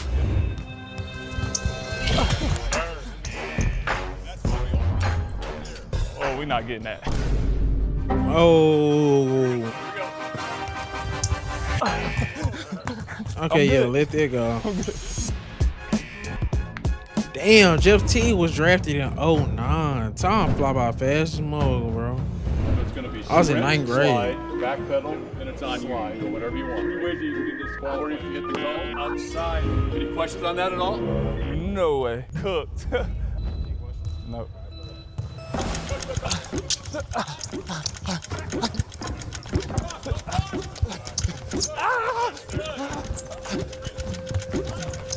Okay. I'm still faster than you be here. Damn. 12, I'll take 12. Woo. I mean, he's still athletic. Yeah, absolutely. Absolutely. You got it. How you feeling so far? I feel all right. I'm actually shocking myself a little bit. I mean, I lift weights all the time. I haven't ran in so long. I was just say this nigga big, bro. How old is Jeff T?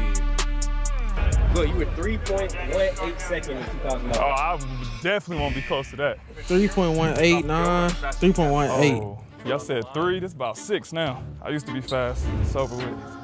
What the hell is this? It's just like a 40? Oh, I was about to say, that was about to be the record.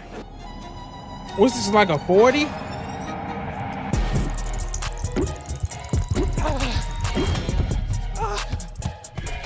happy with Okay. that. I'll take it. What was I doing 17 years ago? Was I trying? I'm tired, actually. I ain't gonna make a shot. Wait, hold on. Ain't no way you should be faster. Favorite spot on the court, on the floor to shoot? Probably the corner 3. It used to be a top of the key, but now I haven't shot so long. I know it's the shortest spot, part on the court. This is about to get wicked. Yeah, it might get ugly. I just need Catch to and shoot threes from Mark NBA spot. Oh, that gotta go in. Oh, no. 220, 26 combine average, 14 or 25. Oh, God. I'm gonna get hot though. This for you, B-Hen. This for you, B-Hen. Oh, that one was.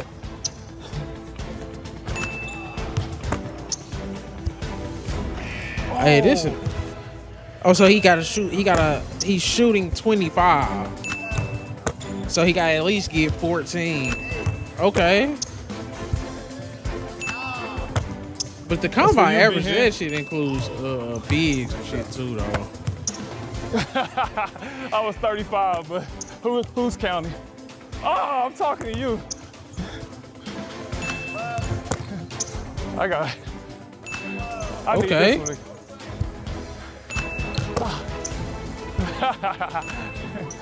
Okay, he already at the average. Okay, he done beat the average. 16, okay. Now I want to see what point guards did. The average point guard at the combine. I could have did better, man. Appreciate it. Yeah, I'm upset about that one. I expected to get 20, I ain't gonna lie. I'll shoot better than that. Standing still, that's what I could do. You don't realize how far the line is till you go out there. I feel good. I'm just disappointed in that one. You can't count that he did better. He didn't participate. When I drafted him. B-Hen stomach big. Oh, you can't say nothing. I think I'll be tops in some of the shot making. I'm surprised about the vertical, but I'm shocked that I didn't make 23s and standstill threes. I'm pretty disappointed in myself in that, but Back on a 10-day? nah, I can't run up and down. If they play half court, I'll be all right, but full court, no way. I'm Jeff Teague at the 2026 Combine. Guess what, NBA, I still got it. I do need a 10 days. Pick Okay. me. Okay, Jeff T, yeah, he really was all right. Let me see what the comments. I know the comments probably gonna say something. They say he must have been on BS in 09. Yeah, Jeff was trolling in 09. They say we need B-Hen combine numbers now. Did y'all see his stomach? That shit was crazy. Boys out the mud. That's funny. That's funny. Kobe's 81. Yeah, that's the problem. Okay, that's funny. That's funny. Let me see what else did we have to get to, because we done got to that. Bron. Oh yeah, bro. I want to see what LeBron was saying about Cooper Flag, bro. Did you play with Cooper in the summer? Were you in those practices? Yeah. He was on the development team, on the select team we call him.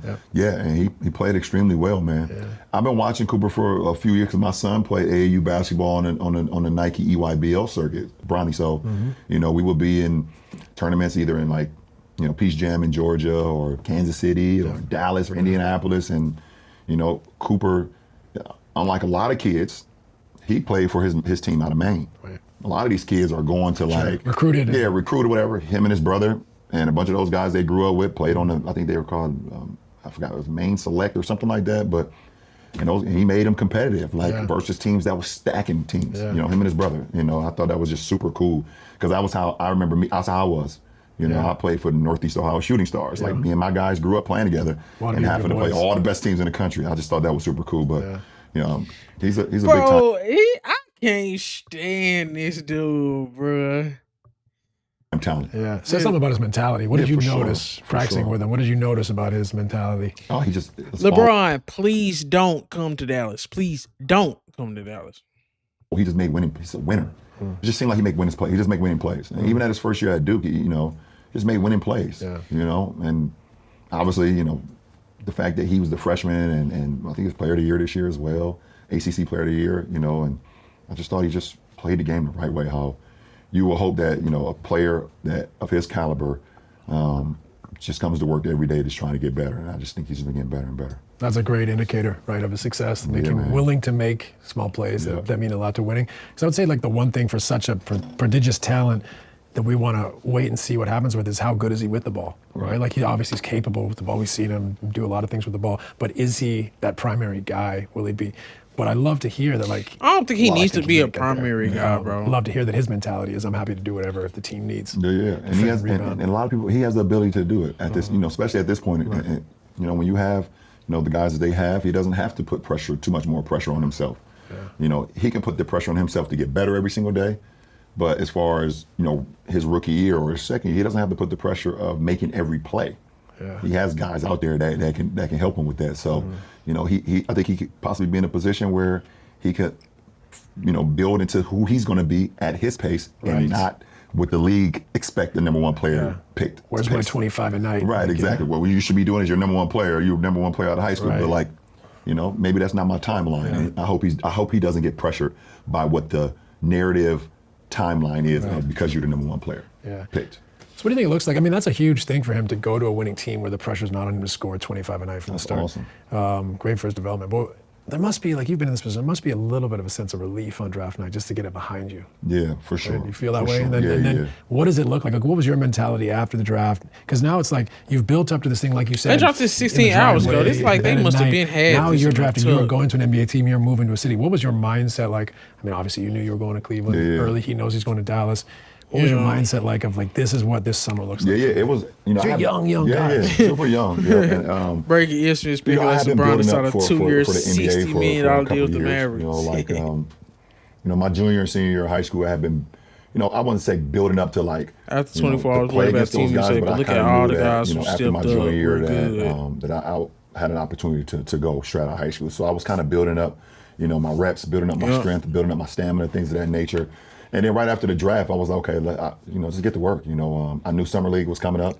And I didn't get an opportunity to be a part of Vegas many years ago. Where was it? We was in Boston to start, and then Orlando. Yeah, that was more regional. We had Utah out here. Yeah. Way back there at Long Beach. Yeah, they had Long. I remember that. Yeah, I remember that. So I was just getting ready for, for Summer League, and it was just a lot though. Like I couldn't really really lock in on you had so much to do. You got the media stuff to do. The ESPYs was going on, and they want you at the ESPYs, and want you at Summer League here. But I just wanted to have fun with the process, and I enjoyed it. It was a lot of pressure. The games were like sold out for Summer League games, and it was a lot of pressure in that sense. But I just want to try to have a lot of fun with it and make the most out of this summer going into my rookie year. So how did you manage? Like everyone's personality is different. Like I could see you enjoying going to the ESPYs and being like the center of attention in a way because you have a fun, gregarious personality that like Cooper may not be that way. What was your approach to that stuff? Like, at the ESPYs, obviously I got all this Nike stuff, media stuff, other brands. Like, how did you, as an 18-year-old, kind of manage that? Yeah, I mean, it was fun for me. It was super fun for me. He just threw this clip out there. He just threw this clip out there for most speculation. Bron to the Mavericks, I guess. I don't know. That is a hilarious comment, bro. Breaking: ESPN speculates LeBron to sign a 2-year, $60 million deal with the Mavericks. That's funny. Not happening, bro. It wasn't a real comment, bro. It wasn't a real comment. KD to Detroit. No. Okay. Lakers still push one.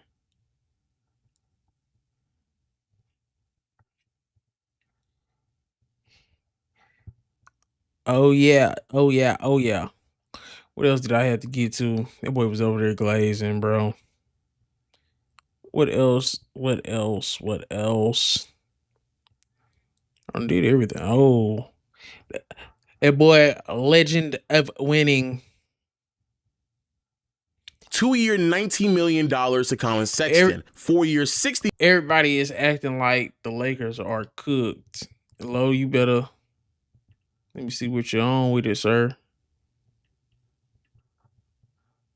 Are the Lakers $1 million to cooked? Quentin Grimes, 4-year, $52 million to Mamu, and a whopping $130 million to Walker Kessler. And this doesn't even talk about the $185 million extension to Austin Reeves. In what will more than likely go down as the most important offseason during the Luka Doncic era out with the Los Angeles Lakers, LA has quickly spent a lot of money without necessarily addressing all of their concerns, which is really troublesome because anyone who's been following the timeline out in LA, you already know what the narrative has been. LeBron James is holding back the front office. Rob Pelinka's really handicapped to what he can or can't do because LeBron is so controlling and demanding how much money he's making. And now that he's off the roster, Rob, you got to step up to the plate and we're going to see what you're really made of. And I'm going to be honest with you, this is pretty disappointing.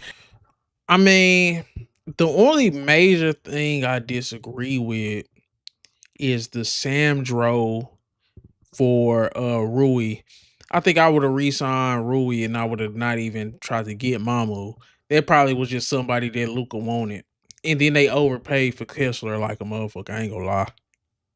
And what makes matter worse, you sit there and watch other players on the roster who contributed to this team overachieving in the first round basically go for nothing at all. Marcus Smart going to the Houston Rockets for little to nothing. Luke Kennard more than likely will be off the team as well. Jackson Hayes going to the Utah Jazz for around $6 million a year. Rui Hachimura is in limbo right now. And then you have LeBron James. I ain't gonna stunt. Kennard and Marcus Smart and Rui definitely all deserve to be back Lakers, bro. That is crazy. That is crazy. Even though I do believe that both parties wanted to mutually part ways, and I also believe that the Lakers should prioritize other aspects that they desperately need, in particular defense. But at the end of the day, if LeBron is willing to go to any roster in the NBA for a vet minimum, I mean, dog, that's a hell of a steal. I don't understand how no one in the front office thought that should be a part of the conversation, but it does speak pretty high volumes that LeBron had already decided that the Lakers were not going to be a part of that conversation when he decided to part ways from LA. And then Rob proceeded to piece together this roster that, again, is not that impressive and, quite frankly, pretty damaging, especially when you realize not only how much money has been committed to a team that once more does not address that many concerns for the Lakers, but also how much draft capital was giving up in the process. And so now I am making this video to Jeannie Buss. I am here in hopes that not only I can explain why these decisions are bad, but also give you a blueprint on potentially fixing these concerns as well, because if you continue to go down this path, it's going to be bad. I mean, really, really bad. So first, let's talk about, well, let me go change my shirt. Let me get interview ready, get professional for you, right? And while I go do that, you can hear from today's sponsors, Fanatics Collect. Now, this ain't no secret, but I am a huge NBA fan. I do a lot of collecting, from figurines to jerseys and a whole lot of cards. In the middle of moving right now, and I have way more cards than I originally thought. Brought me back to my pack opening days, busting down a box, getting that rush, the surprise of not knowing who I'm going to get. But then there's times in which I need to look for a specific player. And when that happens, boy, do I have the perfect platform. Y'all know we have Austin Reed.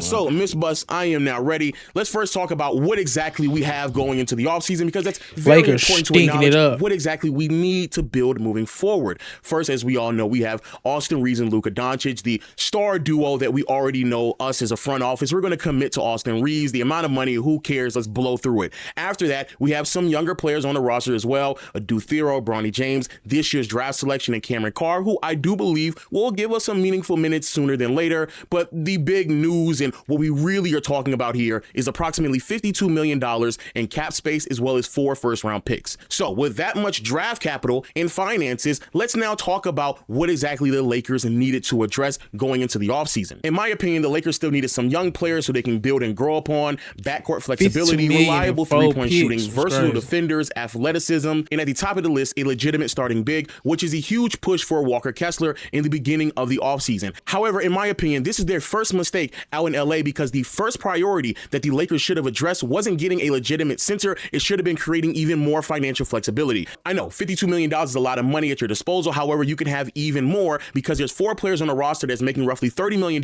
that no longer need to be on the roster. DeAndre Ayton, Jake LaRavia, Dalton Connect, and the worst contract of them all, Jared Vanderbilt, who has a player option after this season. And the reason in which I'm highlighting these players is not only because they're making $30 million, but more importantly, either A, they're not going to give us meaningful minutes in postseason basketball, and or B, with the offseason additions that we're going to have, some of these players are going to be replaced anyway. Right? So there's no rhyme or reason for any of them to be on this roster. And we can see in real time with some of the news that's being broken that Rob Pelinka is trying to address his concern now, but unfortunately, because he did this after all of the other additions, things become far more complicated. And no, this is not me having hindsight and just saying this reactionary. If you follow me on Twitter, and we're going to post the tweets on the screen, I've been saying this since the beginning of the offseason, before July came around. The $30 million that needed to be off the books should have been off of the books. And what's crazier is that we've now seen what the Lakers were able to get for DeAndre Ayton, and it would have made it even easier. Ayton was traded to the Washington Wizards, and in return to receive Jaden Hardy and 2 second-round picks. Those 2 second-round picks can be attached to Jared Vanderbilt and Jake LaRavia to move them off of the books for basically nothing. And then Dalton Connect had a team option in which you could have just exercised and no longer had him on the roster as well. Damn. So that means very easily you could have turned. It be feeling like a nigga need a PhD to keep up with all these rosters and finances, bro. $30 million to $6 million, increasing the cap from 50 to 52 to around 74 or 75. That is a massive difference, And that decision alone changes everything in what the Lakers could have done. That one move right there changes everything, because that not only means once the Lakers go into negotiation with Walker Kessler, that doesn't mean that they have to just blow their load completely the way in which this man Rob Pelinka did, because not only did he give him north of $30 million on average every single year, but he also traded all 4 draft picks. Also, as I say this, Rob Pelinka has a very difficult time juggling multiple things at once and going into a negotiation with a ceiling. I have no idea why Rob Pelinka goes into negotiations without a backup plan, without a counter. It seems as if like he has set his sight on one individual person at a time, and no matter what it takes, he's going to sign that player to the roster, even if it means all of the draft capital will be gone. I feel the same way with many of these other additions. Sure, these are cool additions. 4 firsts for Walker Kessler is crazy. But not only is this a lot of money for some of these players, but he also gave them a player option as well. Like, it does not make any sense for you to hand out player options to Mamu and Colin Sexton and Quentin Grimes. That is ridiculous. Matter of fact, you got in trouble with the Vando deal because you gave him a player option. So why would you do that? But going back to Walker Kessler, I actually like the addition, despite what many other critics want to say, in particular Stephen A. Smith, referring to their race instead of their actual credibility. Kessler is one of the league's best rim protector and just all-around defensive players at the 5 spot. Last year, unfortunately, he didn't play that many games because he was dealing with a shoulder injury that, in all honesty, he prolonged having the surgery since he was in college. But when he has been healthy, he is easily one of the best defensive bigs in the NBA, especially within the short amount of time in which he's played. And if you go back to the 2025 season, the numbers back this up as well. If you compare his rim protection numbers in contrast to some players like Rudy Gobert and Jared Allen, they're right on par. He was contesting 7 shots per game at the rim while holding the opposing team to sub 55% at the basket, which is very impressive. Also, that exact same season, he led the NBA in offensive rebounds, and just all around his offensive game is in line with what exactly you would want at the 5 position playing alongside Luka Doncic. No longer will we have DeAndre Ayton complaining about his role and responsibility on the team. Kessler is a low usage type of player, sets really good screens, and is pretty mobile for his height and size, and his offensive game can be very simplified to getting into certain spaces, finishing strong at the rim and catching lobs, but also, depending on who you speak to, especially the people who are really high on who he can be offensively, he may be able to add a little bit more to his game, in particular a jump shot and a couple of post moves here and there. But regardless though, just from a sheer standpoint of having a legitimate starting 5, I'm not mad at Walker Kessler, and I'm not even mad at the price point around $30 to $33 million a year starting off. The problem, however, is because Rob Pelinka went into the offseason still with $30 million on the books that were unplayable, he only had a certain amount of money that he could potentially spend before he started to address everyone else. So going into negotiations, he knew that he could only start Walker Kessler around $28 to $30 million. However, at that price point, you do run the risk of the Utah Jazz matching that salary because he is a restricted free agent. But in my opinion, if you get him at $33 million, more than likely the Jazz are not going to match that because they already have roughly $100 million tied up between Triple J and Larry Markkinen. I just fail to believe that they're going to have $130 million tied up between Triple J, Larry Markkinen, and Walker Kessler when they know down the line they have to start paying a lot of other young players on their roster as well. But you can't do that because you're already playing with 50 some million instead of potentially 60 to $70 million in cap space. And so now the price point is so low where the Jazz might actually match. And so now you end up finding yourself negotiating draft capital to go alongside. What I don't be understanding is, if a nigga like Low that do YouTube could think it is, why the people that get paid to do this don't never think it is? It's crazy. That you've been wanting the entire time. So now all of a sudden, sure, the price point is lower than what I originally thought he's going to end up getting paid, but you gave up not 1, not 2, not 3, but 4 first-round picks for Walker Kessler. Like, he's nice with some good upside, but Walker Kessler is not so good at the game of basketball that it would justify paying him not only $30+ million, but also losing all of your draft capital flexibility for the foreseeable future. That makes absolutely no sense. That was crazy, that right there, objectively, was a massive overpay. Crazy. And then what makes it worse is because now you've already spent around $29 to $30 million first year on Walker Kessler. That $52 million, you done cut really deep into it. So now the Lakers are just trying to find other players who can fill out the roster from a talent perspective. Mamu, I actually am a fan of, and I do believe he can be the Rui replacement. Shout out to Rui, but unfortunately, I just don't think you're going to be able to make it back on his roster, to be fair. But in terms of like Colin Sexton and Quentin seeing Sandro could replace Rui and he's getting $1 million less. Rui has the highest 3-point percentage of all time in the playoffs on a good amount of volume. He averaged like 18 a game for the Lakers last year in the playoffs, 20 against the Oklahoma City Thunder. Bro, Sandro ain't replacing Rui, bro. Grimes, there's no rhyme or reason to prioritize those two players over someone like Marcus Smart because you still need defense on this roster, which was the second problem that I had with what this man is doing. Why are you prioritizing offensive-oriented guards when we have a backcourt of 2 offensive-oriented guards already on the roster? Like, sure, have one of them on the team, Quentin Grimes, but the other backup guard needs to be a defensive-oriented player so you can have an actual point-of-attack defender. You don't need to have more offense coming off of a bench where you're going to have a lot of offense in the starting lineup. That makes absolutely no sense. And finally, and this is the third problem, because they did not generate enough quality cap space, you now no longer have enough money to throw at Peyton Watson to see if the Denver Nuggets are willing to jump and match that contract as well, because very similar to the Utah Jazz, and actually even worse, because of that Christian Brown. Oh, man, yeah. If the Lakers could have had Kessler and Peyton Watson, and you would have had Luka, Reeves, Peyton Watson, and Walker Kessler, and potentially Grimes. I love that. I love that. Contract that the Denver Nuggets signed, there's just no way they have any financial wiggle room. Coming up this upcoming season, they only have like 11 players on their roster, $215 million already committed. So if you say, hey, Peyton Watson, we're willing to give you $22 million a year, there's no way that the Denver Nuggets are going to just sit there and say, well, we're going to have to pay $230+ million for a roster that's not even complete. It's not even 12 players on the team, not even 12. And so I don't think they would have done that. Even the following year, when Cameron Johnson comes off of the books, they still would be north of $200 million in solely because you're spending money on Aaron Gordon, Jamal Murray.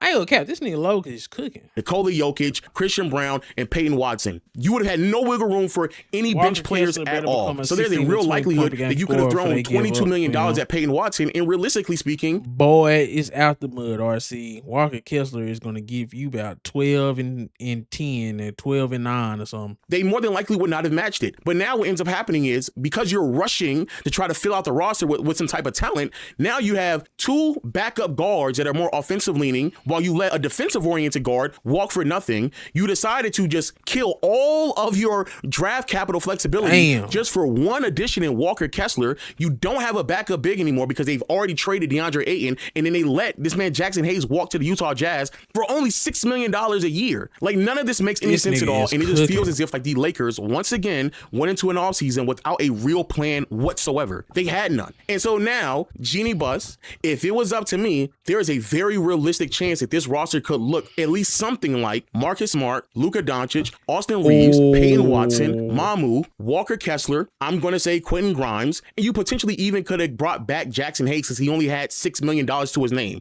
You add on the younger players in Adu, Bronny James, and Carr, you're good. You have Austin Reeves. Bro. Damn, this looks way better. This looks like a competitive Luka team, bro. Damn. Reeves, Peyton Watson, Mamu, Walker Kessler, I'm going to say Quentin Grimes, and you potentially even could have brought back Jackson Hayes because he only had $6 million to his name. You add on the younger players in Adu, Bronny James, and Carr, you're good. You have one more roster space open for a potential buyout player. If KCP gets bought out, roll the dice on KCP, hope that he has a better three-point shooting season because he has better offensive weapons around him in both Luka Doncic and Austin Reeves, and call it an offseason. But no, because Rob Pelinka went into the offseason with just straight Walker Kessler blinders on, it's very clear that he did not properly prepare for what the offseason was going to bring, because now he's scrambling at the last minute trying to piece together some second-round picks that he got from the DeAndre Ayton trade to finally get Vando and Jake LaRavia off of the books, potentially even Dalton Connect, when all of them should have been off the books before the offseason officially began. But now, here we are. What exactly can the Lakers do, and what should they do to save this potential disastrous offseason? Because now, effectively, you only got 2 second-round picks, or maybe 3, I'm not 100% sure, but definitely 2 second-round picks. Both of those picks have no other choice but to pair them with Vando, in my opinion, Laravia, and Dalton Connect. It's crazy. This is ridiculous. And if you do that, you can piece those 3 players together, and if the Dallas Mavericks really want to get off of PJ Washington or Daniel Gafford, there should be some type of interaction to fill out the rest of the roster with at least some athleticism. I don't think it's going to be the greatest defensive core, but I do believe the idea was very simple, making sure that Walker Kessler was the backline help and defensively operate as a team. I still believe that this could have been a better roster constructed, but at bare minimum, if you are Rob Pelinka, you're trying your hardest to piece together something to get off of those bad contracts, even though that should have been the first thing that you did. Unfortunately for my Luka Doncic fans, this is what comes with the territory. Rob Pelinka, in my opinion, should, genuinely speaking, not only just be on a hot seat, I do believe he should lose his job because it just came across as if like he went into the offseason with no plan at all, or at least he had a plan. Walker Kessler, and that was literally it. Everything else felt random, even when it happened in real time. Walker Kessler, Austin Reeves, and Mamu were the only 3 players that I believe felt like there was some idea behind it. Like Mamu, the Rui replacement, you gotta bring back Reeves, you need a big. But like Colin Sexton and Quentin Grimes, I don't understand it at all. Like not even a little bit. Trading DeAndre Ayton right now for Jaden Hardy, like I actually think Jaden Hardy's a solid player. He's definitely worse than both Quentin Grimes and Colin Sexton. But if you want to roll the dice on somebody, I feel like that would be an adequate backup guard to roll the dice on if you need a little bit more offensive fire punch, and he only's making $6 million.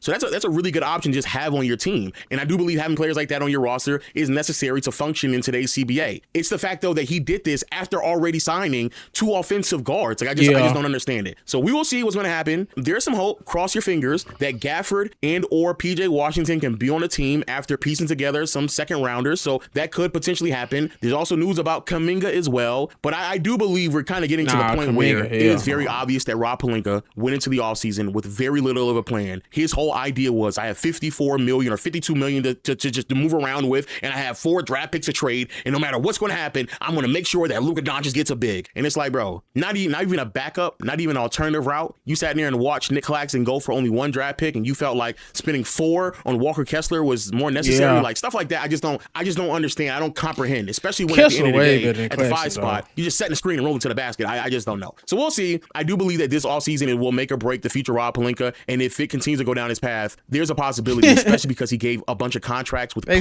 options on them. This should be the last year that he's a general manager, that he has any level of executive decision making, because the way in which he is fumbled 4 draft picks and a bunch of contracts that have player options on them, if it doesn't work out, the Lakers will be screwed for the next 2 to 3 years, bare minimum. But hey, those are my thoughts. Please let me know yours in the comment section below, and until next time, I'll see you all later. Peace. I ain't gonna stunt. He cooked. That nigga cooked him, bro. I ain't gonna cap. Let's see the comments. What the comments say. Now signing Rui first is crazy. He was the most consistent player in the playoffs. That's facts. One problem, low. Jeannie Buss isn't the owner anymore. It's Mark Walter. Gonna have to convince that guy why Pelinka shouldn't already have been fired. Lakers' biggest mistake was not firing Rob Pelinka. Austin for 184 is insane to me. There's a world where Luka never gets a ring or MVP. Damn. I still think it's crazy how Rob Pelinka went from agent to GM. Imagine if Rich Paul became the GM of the Lakers. No, that's crazy. This roster is putting a lot of faith that Austin Reeves can even live up to half his contract. Biggest fumbles has been letting all these players walk for nothing. Work out some damn signing trades to get something back. Damn.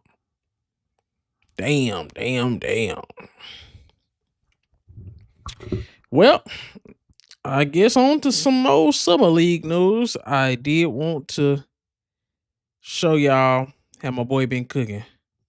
I mean, I got to show y'all how. Darren Peterson is going to be a day one superstar. His game honestly reminds you of a young Kobe Bryant. Watch him execute this pick and roll right here. The Grizzlies are in their stupid drop coverage. Once you give Darren Peterson the lane with his size and athleticism, it is good night. Darren Peterson again. Full head of steam downhill. Now, a third defender here is about to step up in the gap.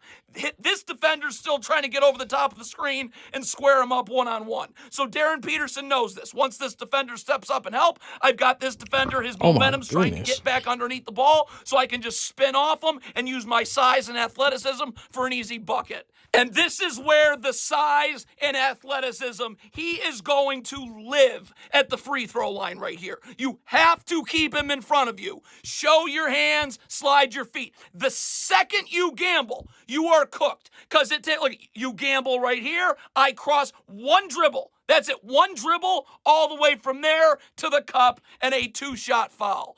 That is ridiculous. This looks like a young Kobe Bryant. Again, off the pick and roll. The Grizzlies, Cameron Boozer's not up enough. You got to get all the way up. You cannot let him turn the corner. You got to cut him off at the sideline right here because he has every offensive trick in his bag. See, you're not up enough. You're letting him turn the corner. So this defender, again, trying to fight over the top of the screen. Cam Now Boozer we're not defense getting is into the going to be lane. kind of We're bad. getting in right to a step-back triple. That is ridiculous. Again, once he's in the lane, Cameron Boozer's going to try and come over here and block his shot. But when you have 6'6" size and this athleticism, the Jazz here, this player's going to fake like he's setting a screen and then slip it. So that's going to screw up the one-on-one defense on Darren Peterson. And once he's got the angle to get in the lane, look at that. From the sideline, one dribble, finger roll up over the top of Boozer. My goodness. Please subscribe to my YouTube channel. And then what can I do with that crazy size Jalen and Brunson really have athleticism off-season wrist surgery. I can roam the Yeah, baseline I heard right about here. that. He The alright Jazz are though. in their pick and roll defense. They're in their And I dumb think drop Andre cover. Drummond This is is a 6'11" actually center for the Grizzlies. better Look at Darren Peterson just than roam Mitchell the Robinson. baseline. This is an easy lob, right? Nope. 6'6", get up, take that away, nothing. No, not Darren Kobe. They not Peterson calling the will Kobe, lead just the how league he in plays, scoring bro. sooner rather than later. Watch him put He Cameron looked like Boozer Kobe on at times, absolute bro. skates. And Boozer does a great job initially. Look at him just slide his feet, keep him in front. Stay sliding your feet, keep him in front. But because Darren Peterson can score from anywhere on the floor, he's got that Luka Doncic step back three. He's not when he Kobe, takes a though. I get dribble what you're back saying. out, like Cameron Boozer, you got to react. Like you got to sprint out to contest, right? So as you're sprinting uphill, now Darren Peterson's got a full head of steam downhill, a blow by, right back to the line for two. This is so advanced. This is like I've been 8 telling people. years playing in the league stuff from a 19-year-old. Boys advanced. Darren Peterson's going to fake like he's coming off this screen, get the defender leaning towards the screen early. Bang. I've got you leaning towards the screen early. Now I'm going to cross you up. This brings two defenders towards the ball. This is Luka Doncic level IQ right here. Look at Darren Peterson with his eyes. Like, fake like I'm making the pass here. That gets this defender to leave, only to make it to the cutting big right there. Look at it. Deceive the defender with your eyes to hit the cutter then for two. Again, That's this crazy. is where Darren Peterson is going to live at the foul line. If you're Cameron Boozer and you're switching, I must stay level to the screener. Like when this screen gets set, I got to be up here now, ready to guard. Look at Cam, not ready to guard. So again, you're coming uphill. Darren Peterson, again, it's too easy. Athleticism, strides, one dribble, two dribble, turn the corner. Once he's in the lane, Hearing he this can shit finish broke over down is anybody. crazy. And there's only one thing you can do, and that's send him back to the foul line.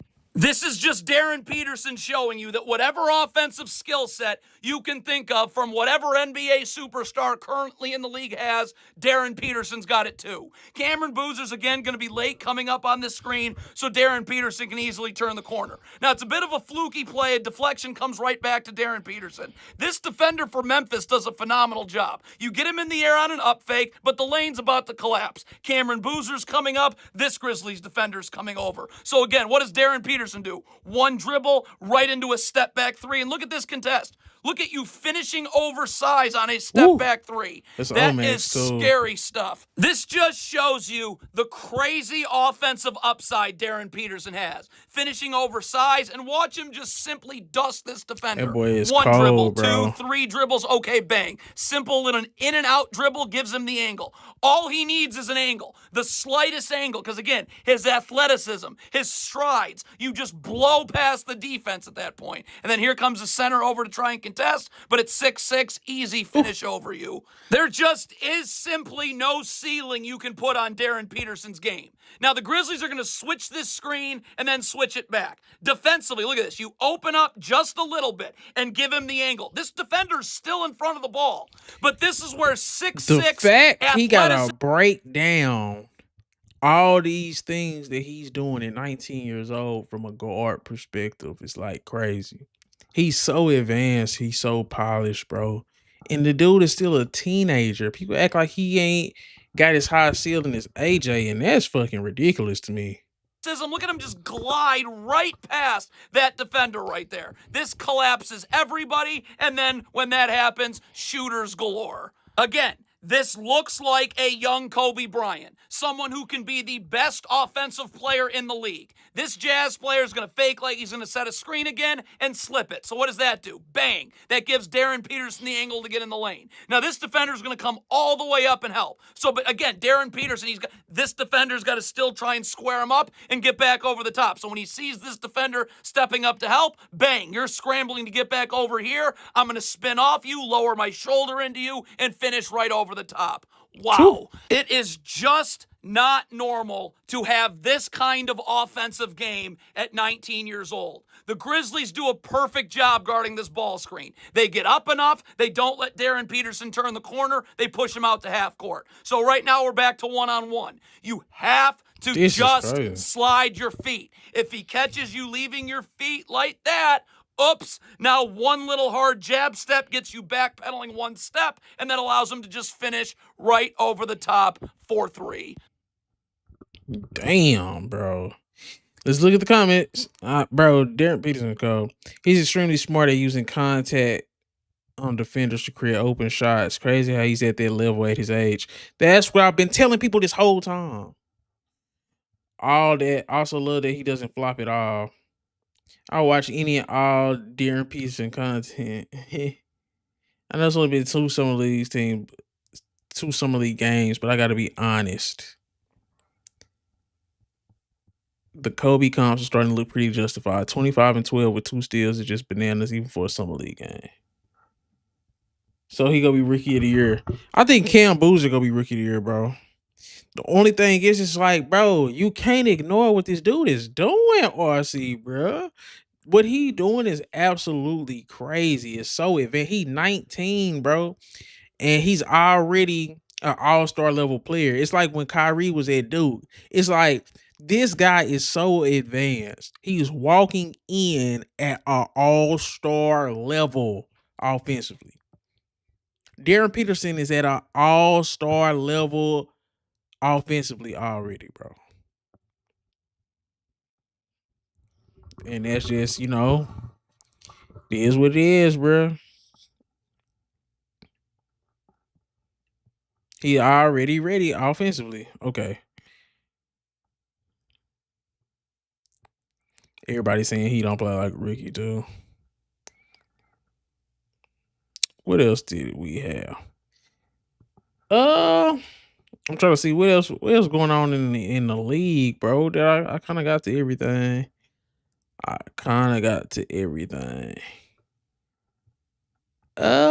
Yeah, I pretty much got to everything. Kings won't let go of Zach LaVine. Say, bro, Zach LaVine. It says the Kings have 0 plans to buy out Zach LaVine. Say, bro, let me see what Zach LaVine was doing real quick.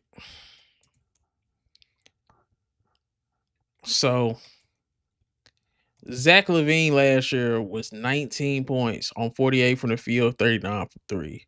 For his career, he's 21, 4-4 on 47 and 39. Say, bro, Zach LaVine could definitely be an asset somewhere. It's kind of crazy that he just go get wasted like he is. Yeah. Damn, bro. But, bro, let's just keep it a buck, though. I like this Sacramento roster with a Darius Acuff. Let me see. Sacramento Kings. I want to look at the updated Sacramento Kings roster. Right now. Say, bro. So you got Acuff. You got Cardwell, you got Hunter, Caravan, Levine, Monk.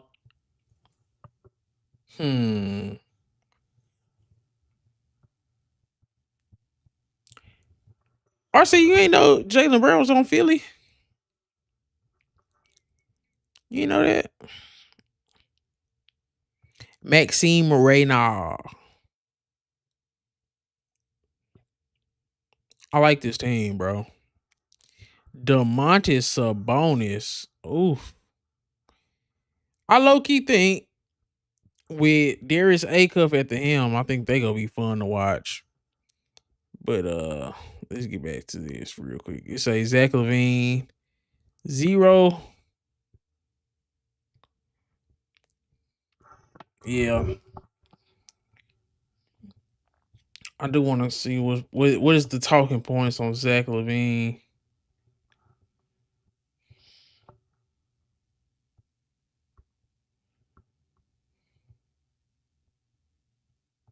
That boy called that boy the worst best player ever.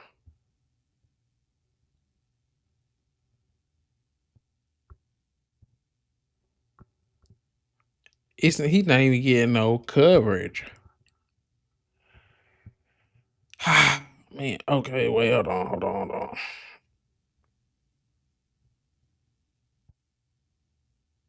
Is the Zach LaVine trade secretly perfect? That's crazy. Well, yeah. This dude, the only dude talking So about it's Zach being LaVine. reported that the Kings have zero plans to buy out Zach LaVine. Now, I didn't expect the Kings to buy out Zach LaVine and then waive and stretch DeMar DeRozan. That just wasn't happening. We know they released DeMar DeRozan. I expect Zach LaVine to be on this roster when the season starts. That's probably crazy. get his value up.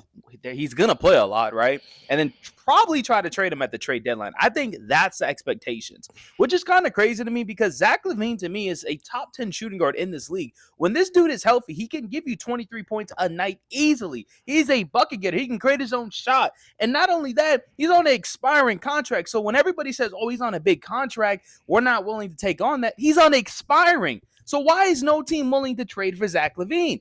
Obviously, there is flaws in his game. There's flaws in every star's game. But when it comes to Zach LaVine, I just feel like he's untradeable at this point, right? And then say if they don't be able to trade him at the trade deadline, he's just going to walk as a free agent. But I do think some good fits are like the Miami Heat. You know, you can look at teams like the Denver Nuggets. Bro, they need another. It's kind of like KD, RC. Zach LaVine just go come in and get you buckets. But if you got a team that's already built and you just need buckets, like a Detroit Pistons, like, yeah, you come in and you just bring in Zach LaVine. Zach LaVine would fit in Detroit right now. Perfect fit. Star player. I wouldn't want to give up Durant for Murray, him, but though. then again, they got to clear up some cap space, right, with Braun and Cam Johnson. So that might be very, very unlikely. You know, there's going to be destinations for him, but I think it's going to take a while for Zach LaVine to get off the Sacramento Kings. The Kings are mainly focusing on their young guys. Darius Acuff, right? They traded for DeAndre Hunter. They got Keegan Murray. They got a lot of young talent over there that need to play. But let me know what you guys think. So it's being reported that the Kings. Okay. Trent, I think this is the consequence of max extension eligibility rules. Teams have to offer their two best players max contracts, even if they are not worth the max. It takes away the power of negotiation. It actually hurts players because no wants to lay them near impeding extension eligibility in a hard cap league. There's going to be consequences for players like Zach LaVine that are not worth $50 million. I expect the NBA Player Association will have to look into that because it's not fair that teams have to lose guys they drafted and invested in just because they are not worth the max deal. The NBA says they qualify for trade him, please. Okay. It's crazy. Nobody's even talking about Zach LaVine.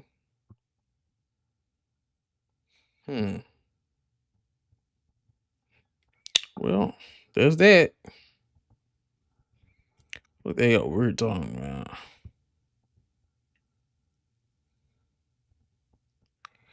Oh, I did want to see what was going on with Marcellus Wiley, but that might be a little too much for the tube. Might be a little too much for the tube. Did I hit everything I wanted to hit? Let me see. I wanted to hit the Marcellus Wiley, but that might be a little much, man. Oh, Jeff Teague said the Grizzlies don't have any entertaining players.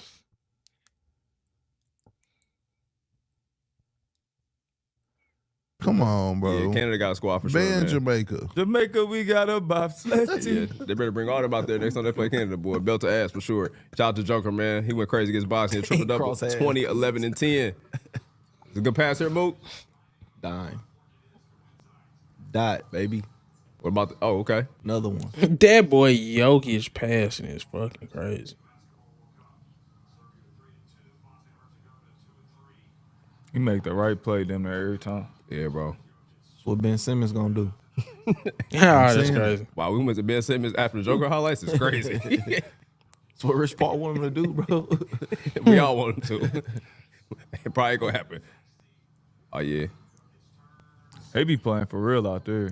Yeah, bro. It's my country, bro. I don't care about the NBA. It's more important. I know they be geeking, bro. Pull up. Oh, Jovic was going crazy. No, Jovic gonna be a big piece of that Miami, know Miami situation. Yeah. Good play. Damn. Never smoked that shit.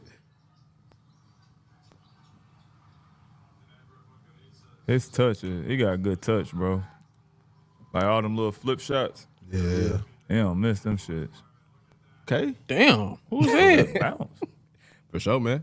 Shout out to Joker, still killing for sure. All right, man. Who on the was Summer that? League, the Jazz took care of the Grizzlies 109 to 100. Talked about Darren Peterson, man, 25 and 12. He hooped out yesterday. Loaded up for Cam Boozer, though. He had 18 and 7. Looking good. Solid. They just got Quentin Post, too. They signed him to a Oh my goodness, Quentin Post is not Don't sign getting no another power buckets. forward or center, please. Bro, they got The hell 12 y'all doing? centers. Ooh, he got that. Kyle Harrisbro could never. Rolling on that one. Yeah. Oh, they trying to make him a 3 for real. Pass, boy. Cam Boozer is coming off fucking ball cold, screen. bro. Right now he's off to a 7 points on Peterson. Good look, skips out. Call the foul. That's where he's good. That's Hansborough right there. That's where he makes his Bro, money quit right there. comparing my nigga to Hansborough, bro. Fantastic Damn. job of just being patient. Come on, Lou. Chill. I ain't called a foul, Lou. A 5'11" frame. Okay. Boozer, nice move on a Pass. timeout. Damn. Never mind. Pull back in. Oh. That was crazy. That was crazy. Damn, what happened? Top 10. Going back in is crazy. Top 10 performance. Oh. That was crazy. I know Grizzlies fans ain't Hey, been excited childish. because, you know what I'm saying? They don't look as crazy as AJ and Darren Peterson, but y'all got a pro, boy. I ain't gonna lie, I ain't look excited to me either. Hey, Bro, that's gonna hold it. crazy. 2010, bro. I don't care how it look, bro. Get it done, He bro. gonna get it done, man. For sure. Nah, you gotta put somebody in the seats, bro. He do. We gotta They trade- need- I know they basketball need is about seats back. production, but it's also an entertainment factor into it. Like you I go agree. to the game. Well, go and find I you a don't think the guard. Memphis Grizzlies will be any entertaining at all. I don't think they have not one player that's entertaining. Damn. If y'all got one on the Grizzlies that's entertaining, please name it. Damn. It was someone to the Grizzlies, man. They got Damn. Zach Edey, who's a They got really some good players. basketball player. Not entertaining. Not an entertaining ball player. Coward's not entertaining. Not entertaining, Hard but good worker, players. blue collar. Yeah. GG Jackson, hard worker. They got a little flash for his game as well, but they don't let him cook like They he should. have no entertaining. Todd Jerome. No entertaining players. Oh, man. There's no hate to Memphis. I was just John like Morant brought the vibes. Y'all had the entertaining player. Jeremy Grant. That's Oh, your Jesus. Y'all let him go. Free Jeremy Grant. Jeremy Caldwell Pope, Grant. get That's, off that that's, team. is that's in cathedral. Yeah, Isaiah Stewart. Get off that team. They got a lot of niggas that can help other people. Though. Walker Clayton Jr. My God. They got good players. Walter Clayton, people that can play, but they Cedric just- Coward, Jalen Wells, Todd Cam back. Boozer, Gigi Jackson. This ain't. I just Edey. don't see nothing on there that Walter Clayton, if they unleash him. Should they got an A cuff just to bring the excitement back? Yeah, you needed that. Somebody you can be excited about. Okay. And I'm not saying that Cam Boozer ain't nice. Nah, you right though. No, he right. Right. You definitely right about that. They don't, ain't nobody buying them tickets. Yeah, they're not gonna put the Grizzlies on TV at all, man. Damn. Moving on, the Heat took care of the Warriors, man. 95-80. Damn, they shit on them bad, boy. Pray for us in Memphis. Beef stew, pretty entertaining. That's crazy. Cedric Croward and Boozer are both nice. Yup. Damn. Well, that about wraps it for me. Shout out to everybody that came out. Salute, salute, salute. But yeah, man, I'm done, bro. Definitely gonna do more live streams. Like, comment, subscribe. But I'm gone.